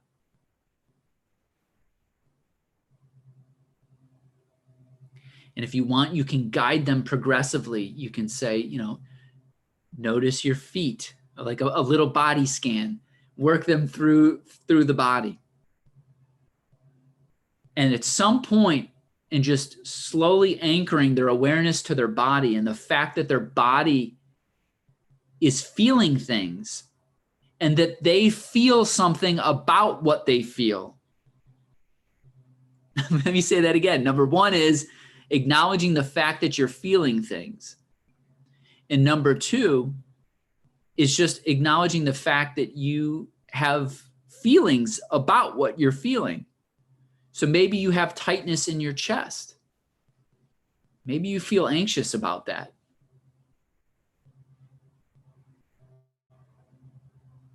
And so as you lead them through this awareness of their body and then how they feel about being in their body and the sensations that are there, you can ask them, what is your breathing telling you about all of this? How do you feel your internal state in your breathing? If you did nothing else but just this, you've succeeded. You will have benefited tremendously your students by just building an awareness of the fact that they're having an experience, that they feel something about that experience, and that their breathing is central to all of it.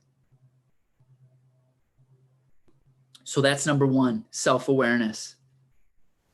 Self-awareness through breathing awareness. And so how do you, you can do this in a more nuanced way with the CAPNO trainer, right? But how do you do this in an effective way with layers to it without a CAPNO trainer? And I sometimes use the analogy of a car dashboard. The body is like the dashboard of the physiology. And so asking students about their RPMs. How are your RPMs running, right? RPMs in a car showing how hard the engine is working, how much stress is being processed in the engine of the car.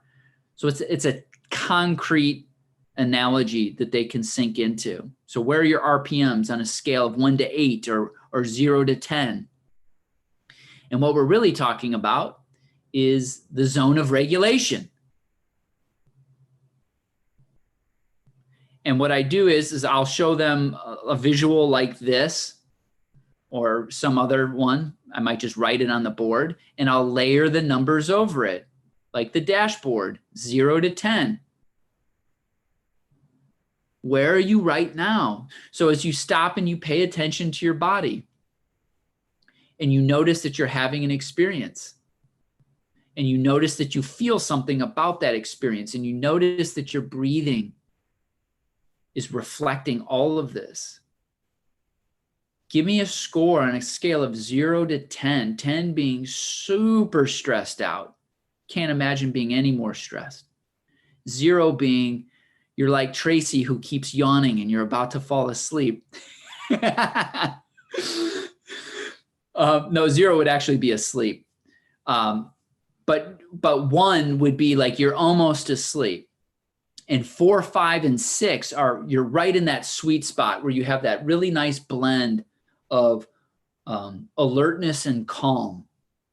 Where are you right now in this moment? Give yourself a score. And so I'll have students do it. I'll have them provide a score. And I'll say, anyone want to share their score? Jenny, go ahead. What's your score? I'm at an 8. Okay. Here's the important question. How do you know you're at an 8, Jenny? That's awesome. You recognize that you're at an 8. How do you know? Well, I know because I think I'm anxious. You've just put a name on it. That's wonderful. So you're labeling it as anxiety. She said, yeah. I said, okay, well, how do you know that you're anxious?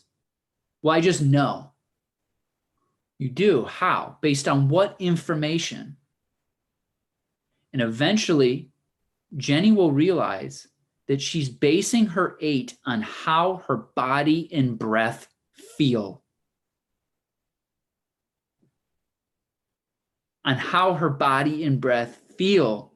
And if you can get a student or any individual to be aware, not of the word, not of the cognitive construct that they give how they feel. I feel anxious. But if you can get them to be aware of what they're basing that word on, that is a huge step. Right? Also, the difference between I am and I have is really important. I call students out on that all the time. Right? I am anxious. No, you're not. You're experiencing anxiety. You don't want to build an identity around feelings, which is why labels can be very disempowering, right? You slap a label on someone and then they are that. But what Jenny will start to realize is, oh, my breathing is really shallow and I feel like my neck is tight and I feel like I can't even relax at the end of my breath because I'm like hungry for air. I just want to take in another breath.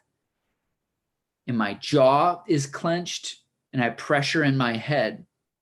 Now she's naming the actual sensations of how she feels, right? And so it's using mindfulness, mindful awareness of breathing and body. I mean, if you're aware of your breathing, you're aware of your body. So it's really one thing. But you're using it as to show up where you are on the zone of regulation. Then I won't get to that study. So then I will lead them. Sometimes I'll spend more time on this because I believe in this stuff. Not all teachers will spend as much time as I do, but often I'll spend time at the beginning of the year teaching all of this so that they understand the process. Then we can do it more quickly on a day-to-day basis.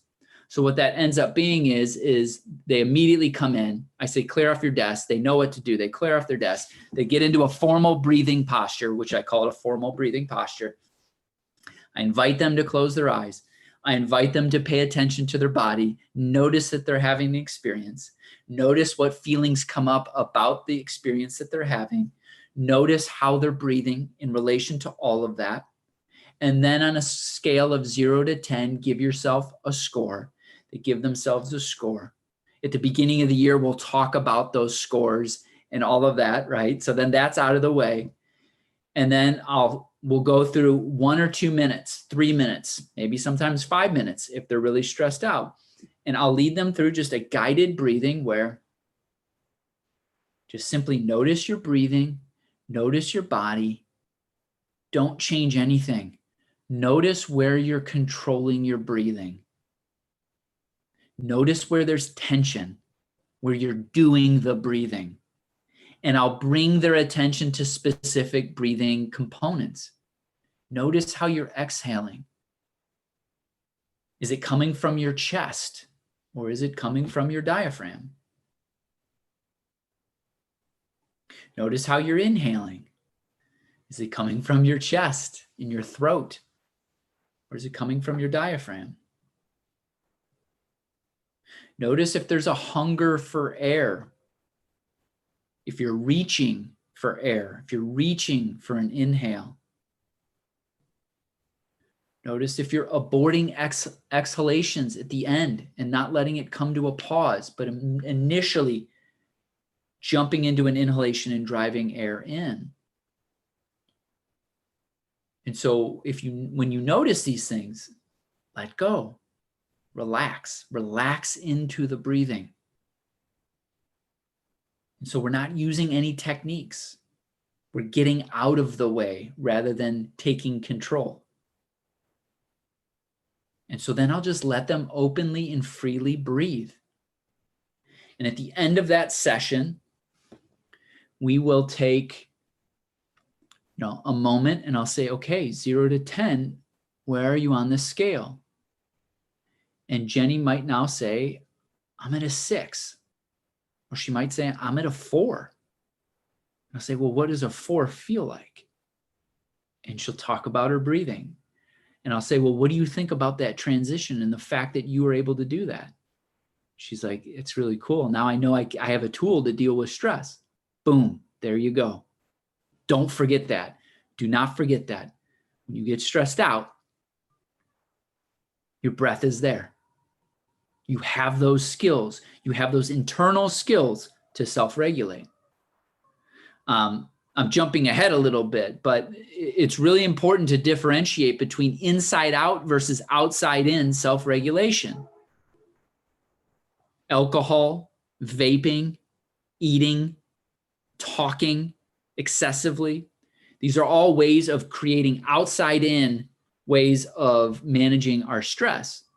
And they serve us in the moment, but they do a disservice over time. And so when you develop an inside out strategy like mindfulness and mindful breathing, now you're learning to skillfully deal with your internal state in a way that honors your well-being in the present and your well-being over time. Super important. This is a really great paper by Jose Herrero, where he looks at volitional control and attentional modulation in humans. Basically, it's just breathing, like just paying attention to your breathing without trying to change it, organizes the brain. So we always talk about the importance of top-down regulation in emotion regulation and in learning. And so by simply breathing, where you're just consciously focusing on breathing, you're not trying to breathe in any particular kind of way, you're just breathing, that this organizes your brain in a top-down manner versus a bottom-up manner, right? Bottom-up regulation is that lower limbic brain hijacking the upper brain. So before class, at the beginning of class, just taking a few minutes to just simply notice your breathing. Some teachers don't want to talk about SEL. They don't want to talk about self-awareness. It makes them feel uncomfortable. Okay. Take 2 minutes and just be quiet, be still, be with your students, and just ask them to observe their breathing. And they don't need to breathe in any particular kind of way. And the truth is that if you do it long enough, your brain will sort your breathing out for you most of the time. It will get you back to a regulated breathing pattern, unless there's severe dysregulation. But most of the time, just paying attention to your breathing is enough. So ask students, how does your breathing, pay attention to how your breathing changes throughout the day? How does this correspond with how you feel? And they might start to notice certain times of day, there are certain triggers that create certain breathing behaviors, that create certain breathing consequences or emotional consequences. Some are good, some aren't so good. Now they're connecting the dots of behavior and learned physiology, learned psychophysiology. Ask them to notice, I already went through it. Do you notice any of the following? Holding your breath, big breaths and sighs.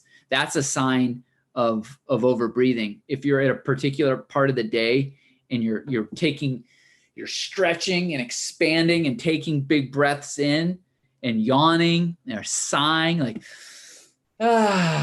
that's because you're breathing into the anatomical dead space. You're not getting perfusion and diffusion. The gas exchange is not good.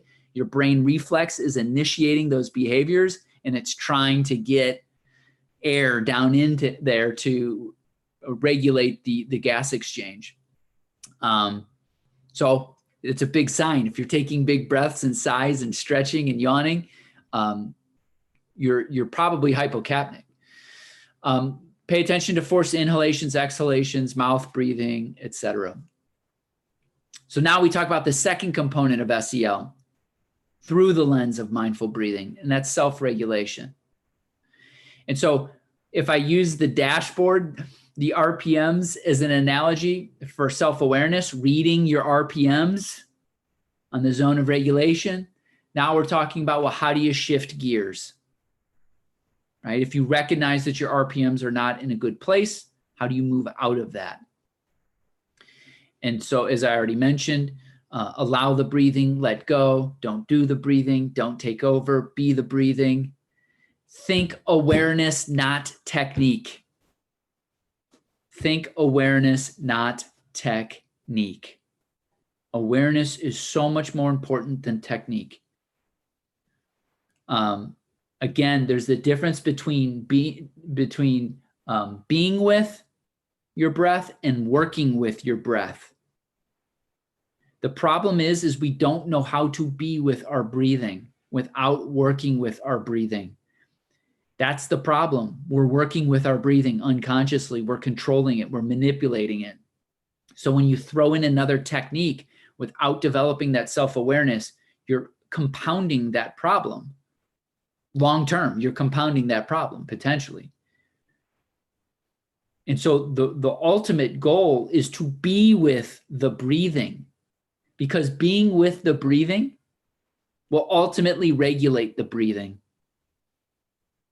Being with will be the working with that you need.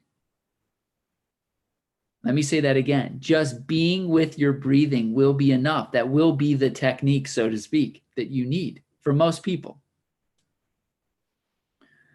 Viktor Frankl has this, it's a quote attributed to him, even though he actually never wrote it, but it's a synopsis of what he did write in Man's Search for Meaning. Between stimulus and response, there is a space. In that space is our power to choose our response. In our response lies our growth and our freedom. So between stimulus and response, there is a space. This is that breathing awareness, that self-awareness. When you get students and adults to become aware of stressor and my automatic response to stressor, which then I associate as being superimposed onto the stressor, like math class, right? Between stimulus, math class, and response, I'm anxious. There is a space. And self-awareness is that space. It opens that space to see that stimulus and response are different. And so when you can recognize that those things are different, you can start choosing how your physiology will proceed. You can update the software. And this then allows you to learn and grow and become a more free human being in every sense. So mindful breathing gives us freedom. Remember, I tell this to my students almost every day. It's like my mantra. If I can breathe, I can choose. If I can breathe, I can choose. In a larger context in schools, and I don't give specific recommendations with this stuff, and I want to have a conversation when we're done here in a few minutes. I'm trying to give you principles, because every school and teacher will, I don't want to be too specific with the techniques and the ways that I do these things, because then you're not going to be self-aware, and you're going to be more likely to take my techniques and be like, Matt taught this, I'm going to do this. And I understand that. I've done the same thing when I go to learn something, but it's not helpful. So I'm trying to point you to ways in which breathing can be helpful, like in a classroom, and give you some examples without giving you a specific template, because you need to figure out the template that makes sense for you in your space. And that template needs to be driven by your self-awareness as a teacher, as a coach, as a parent, as an administrator, etc. So one way mindful breathing can be super helpful, and I've seen that it is super helpful, is as an anchoring ritual for classes and meetings. So you want to talk about having an emotionally regulated school through mindful breathing? Well, the school environment is a social environment, which means all day long. It's a series of meetings where people are getting together. And as the day goes on, we all become depleted and more susceptible to dysregulation. As the day goes on, we become more depleted and susceptible to dysregulation, which means the quality of those classes and meetings is going to potentially deteriorate over the course of a day. Okay, so let's take that into account in advance. And when we enter into classes and meetings, we create a threshold that's a ritual that helps reorient our minds and create a necessary demarcation between what was happening before that meeting and what's going to happen now during that meeting. Because what ends up happening is students bring the inertia of the day with them right into the next class, and it plows right through, and the teacher does the same thing. And as the day goes on, it's just like everything's just turning into one big tangled ball of yarn cognitively. So when you can interrupt that consciously by stopping, by being still, by being quiet, and by opening awareness, and by breathing. What's my breath telling me about my psychophysiology right now? It's telling me, whoa, I am really, really doing the breathing right now. My accessory muscles are very active, very tight. I have tightness in my traps. I have tightness in my sternocleidomastoids. I have tightness in my scalenes, in my chest, right? When people say that, oh, I have tightness all over here. You know what that is? Those are secondary breathing muscles. And those are fight or flight breathing muscles that are driving air into the anatomical dead space of the lungs. Why? Because you're over breathing. Why? Because you're coupling stressors and your response, and it's all one big mess. Stop, be still, be quiet, pay attention to your breathing. See what it's telling you. And then start undoing those things, start untying those knots. Allow the breathing to restore itself. And then everything else will come back online. Right? Your breathing is your first response to stress. Breathing is so exquisitely sensitive to stress. So when it's getting tangled up, it's a domino effect. Everything else is getting tangled up. So as you go into classes and you go into meetings, create rituals, however you want to do it in your school that makes sense for you and the personalities there. But do something that has those basic principles of stillness, quiet, and mindful attention to breathing. Do we want to do a practice, or do we want to get to questions and have a conversation? We can practice at the end. Yeah. To do everything. Because we have our book club at noon. So we need to end the meeting a few minutes early. I just want to make sure we get all the questions in that we want. Yeah. Then you can have the practice be as long as the time left. Yeah. It's very hard to be with breathing without working with breathing. You know, I keep repeating this, but this is really, I think, for the beginner, the hardest thing is as we're aware of our breathing, we immediately want to change it or manipulate it in some kind of way. This last piece is, I just feel like where everything gets, this is where I catch educators and they realize how important this work is. So up until this point, I've been giving you a lot of the technical how and what. Now I want to talk about the why. And when we talk about social emotional learning, notice how social, all caps there, precedes emotional, right? We tend to think of even how I just presented this presentation. I started with the emotional skills first, self-awareness, self-regulation. Then you move to social awareness, relationship management. Those are typically the four. Some organizations put the fifth, decision making, on there, but to me, decision making is a part of self-regulation. But we start with the emotional and we get to the social. But when we talk about social emotional learning, we say social before emotional. Why don't we say emotional before social? Emotional social learning. Maybe it just sounds like a tongue twister. I don't know. But I suspect it's more than that. We learn emotionality from our social environment, especially adults. This is so important.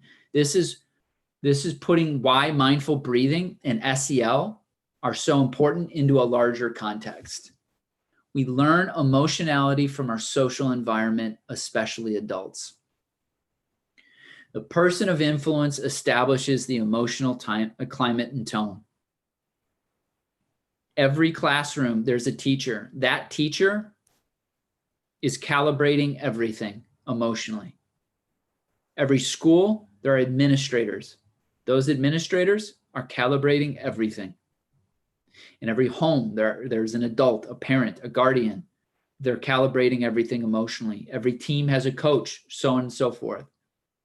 And so when we talk about dysfunctional breathing behaviors, so many dysfunctional breathing behaviors and emotional behaviors, so let's generalize, emotional behaviors are learned in response to dysregulated adults.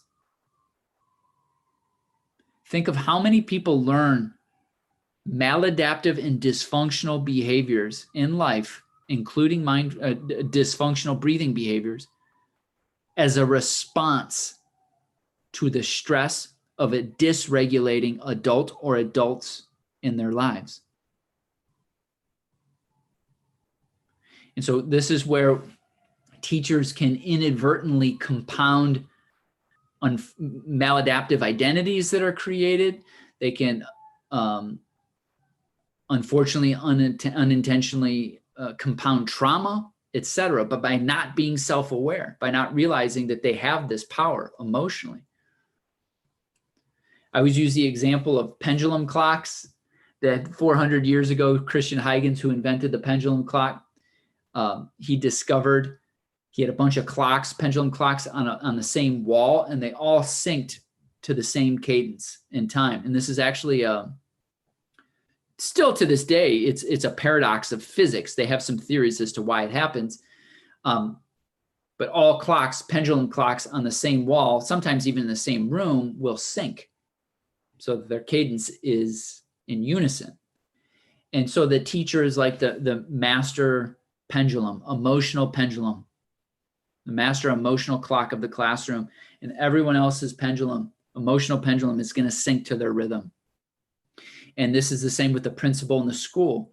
The teachers are going to calibrate to the principal in leadership as well. So mindful breathing together is an opportunity to co-regulate. This is so deeply embedded in us as social beings and creatures that we do this from our earliest days. This is mothers can create maladaptive breathing behaviors with their infants just by the way they're breathing with their infant, right? Because it's communicating stress. And so children and young adults see how we are. And often it's subconscious. They're not even aware of it. And we're not even aware of the fact that they see how we are. And so in this sense, how we are is more influential than anything that we say. And many people now know in education and in therapy and psychology, Stephen Porges and his polyvagal theory. And he has this idea of neuroception, that the nervous system is trained to read the other nervous systems of people and then calibrate behavior accordingly. So you walk into a room with a teacher who's not self-aware and is in a dysregulated space and is projecting that into the classroom, and you're a student who's already dysregulated, who's maybe had experiences with adults who aren't safe, and your nervous system is going to read that nervous system, and guess what? everything's shut down. And there is good luck learning, right? And now as a result of the teacher's lack of awareness for SEL, now you're going to have a kid who might respond by being aggressive and disruptive, or might respond by sinking back and being avoidant. And now the deans are involved, and now social workers are involved, and now counselors are involved, and now emails are going home to parents, etc. And all of this is fundamentally triggered by the fact that the teacher in the class who's dysregulated is dysregulating an already dysregulated student further. I see this literally every single day. The teachers who are most prone to dysregulation have the most issues and require the most resources from the school to deal with their quote unquote problematic students. I'm totally forgetting his name. I have his book, Stuart Shankar. He calls this same thing the interbrain, right? Our brains are linked emotionally and we're reading each other's brains. So how we breathe can be a regulating or dysregulating force. When we talk about reading each other's nervous systems in classrooms, etc., one of the primary ways we do that is by reading other people's breathing. We do this unconsciously. You can tell by how someone's breathing, the state of their nervous system specifically, and their physiology in general. So how we breathe shapes how we speak, how we hold our bodies, how others perceive us as safe versus not safe. All of this is going on in real time. And so you don't just teach the lesson, you are the lesson. At the most fundamentally basic emotional level, you are the lesson. And if you're not aware of that as an educator, you're a huge obstacle to learning on many levels in your own particular space. So an essential question for every teacher to ask, am I a regulating presence? And one way you can think about this is, can I be still and quiet and just breathe for 5 minutes? And if you can't be with yourself and be still and quiet for a few minutes, chances are, how are you going to be a regulating presence to other people if you can't even tolerate your own internal space? The Mindful Breathing Workbook for Teens, which is my workbook, quick self-plug before we end here. This comes out August 1st. It's available for pre-order right now on Amazon. The book was written before I started my graduate program in breathing behavior science. So there are some things I might have changed. There are more techniques in the book. So if you like techniques, then you'll love the book because there are some in there. But most of what I said today, 80–90% of it, I feel absolutely holds true in this book, especially the self-awareness piece. I really get into the importance of using breathing to become self-aware. So feel free to jump onto Amazon August 1st or before. And then if you have additional questions after today, feel free to message me on my website, mattdewar.com, which is going to be revamped here soon, but I'll still have the message inquiry space available. And that's it. My head hurts. Your head's probably hurt too. I want to mention quick, because I did an endorsement for the book, so I got to read it ahead of time.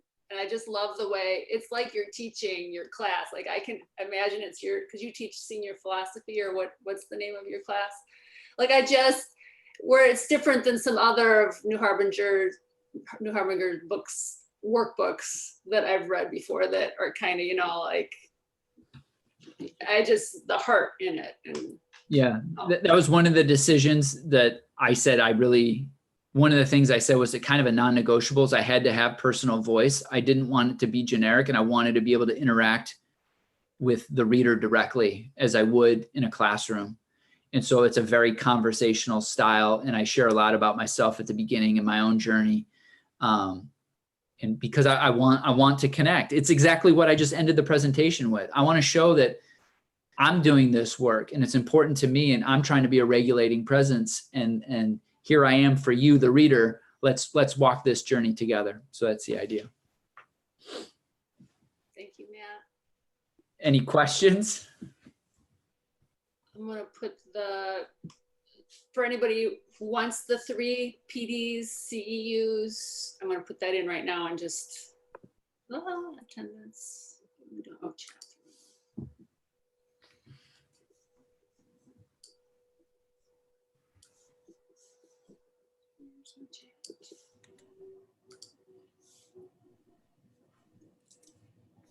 Ashley just asked, will you do a second one now that you have done the class? A second what? A book. Oh, Book, no. I think you got another book in the works, or 3.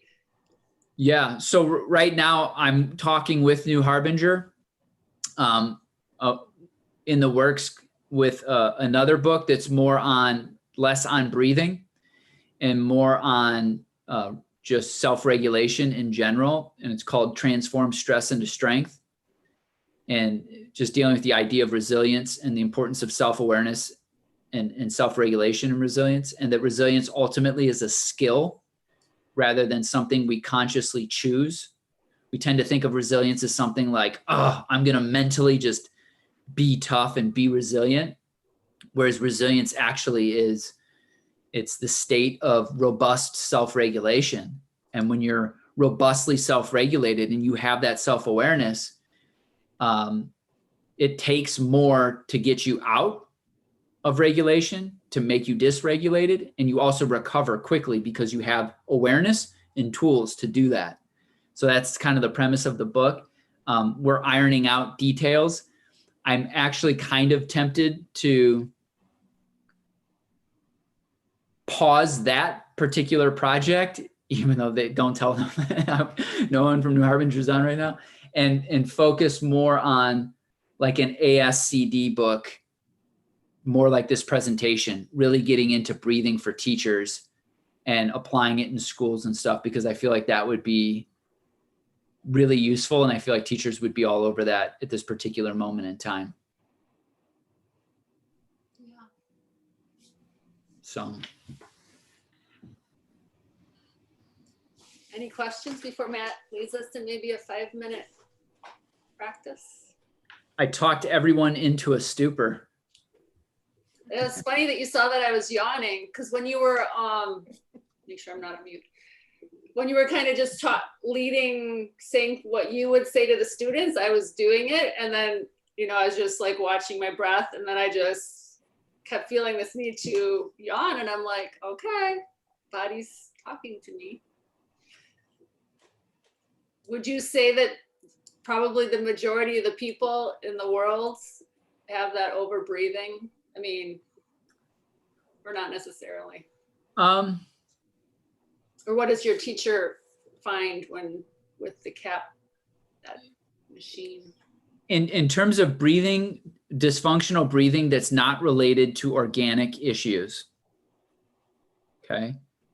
So assuming you don't have an actual respiratory disorder, that aside, a majority of dysfunctional breathing issues are rooted in chronic overbreathing, right?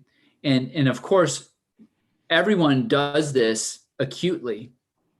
You're in traffic and you're trying to do 10 things at once, and the car in front of you stops suddenly, and you jam on your brakes, and you do this, and you breathe in, you hold your breath, and you do it, right? So, and then for the next couple minutes, maybe 30 minutes, you might be kind of in a breathing tailspin a little bit. A lot of people, your breathing is so acrobatic that you recover from that. And it's not a big issue, right? So just because you overbreathe in that particular situation, it didn't generalize to a total lifestyle behavior. So all of us overbreathe and take over our breathing for a variety of reasons. It's not always a bad thing. It's a bad thing when it leads to undesirable outcomes, whether in acute situations or over long periods of time. That's where there are some real issues that need retraining.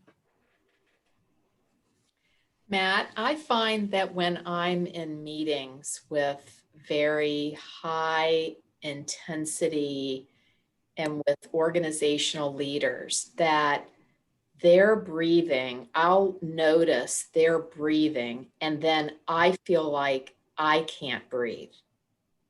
Yep. Do you have any comment about that? I feel like when I see them and their talking feels very their voices are thin because of the breathing dysregulation, I guess is what I'm observing. I notice that that is a huge distraction for me. Yeah. That co-regulation. Like it's what you're saying is so on the money. It is co-regulation, and it is, we've all experienced this as educators because we're talking so much that often talking can become addictive. Mm-hmm. And it's addictive because we're stressed out and we don't like the feeling of being stressed out. So if we keep talking more, we keep ourselves hypocapnic and we're kind of numb. You ever notice that? Like right now, I feel totally numb. I really do, because I've been talking for 3 hours and my head hurts and I'm hungry. I'm not stomach hungry. I'm brain hungry. Like my brain just wants carbohydrates. I want to go downstairs and eat something with a lot of carbohydrates. And so I have this kind of glaze over my experience. And if I were to like try to feel my body right now, there's very little vivid sensation. Okay. And so it's because giving a presentation is stressful. And I've noticed that teachers will be stressed out from class or stressed out from a meeting, and they'll come into, at least in my particular setup, we're all in the same office.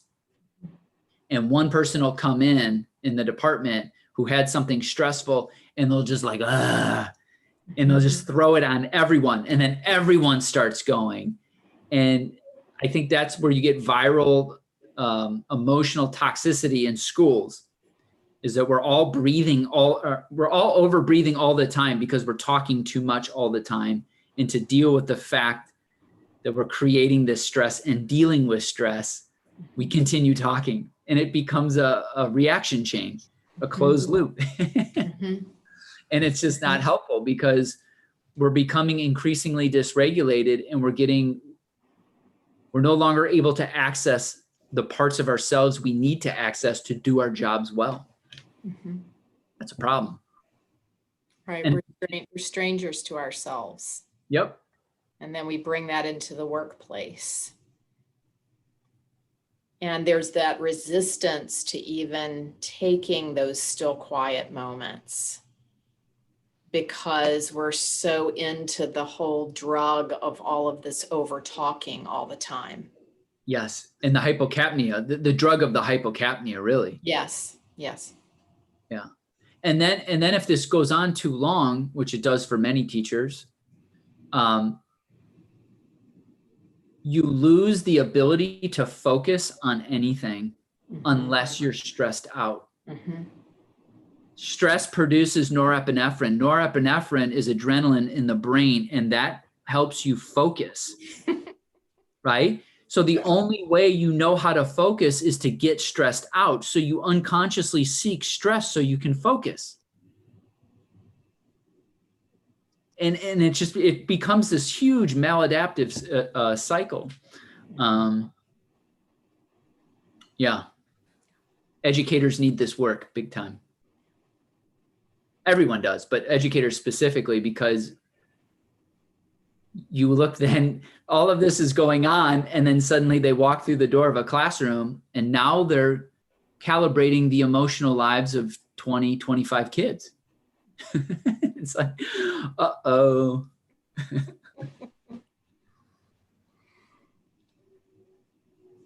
All right, lead us in 3 minutes to close us out.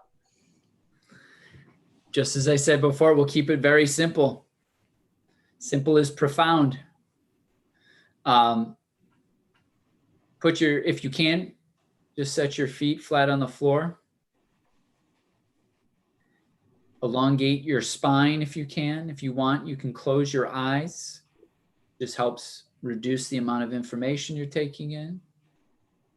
And if you're able to do so and it's comfortable, you can close your mouth and breathe through your nose. And as I said before, just take a moment and simply acknowledge the fact that you're in a body and you're having an experience. And what is that experience like?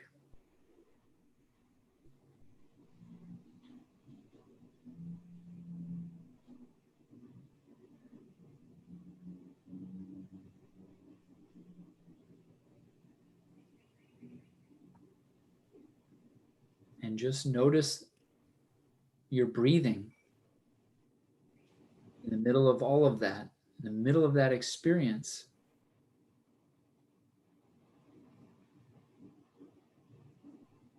Is your breathing itself, or are you doing the breathing? And if you are, just let go.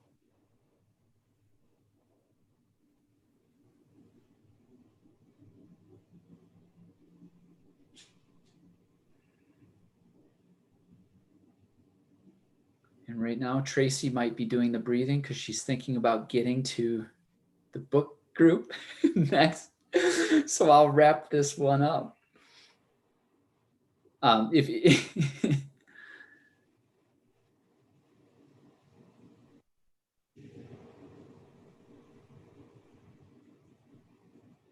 you want, because it's emotionally self-reinforcing, not because it's necessarily good for you, you can end this. Sorry, this was a very truncated version because of the time constraint.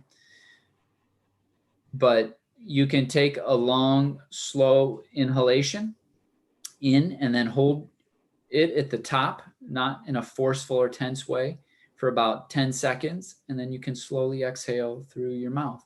So 1, 2, 3, slowly breathe in through your nose. And then once you get to a place of tension, stop there and hold it. 1, 2, 3, 4, 5, 6, 7, 8, 9, 10. Now you can just slowly exhale through the mouth and just let all the tension go.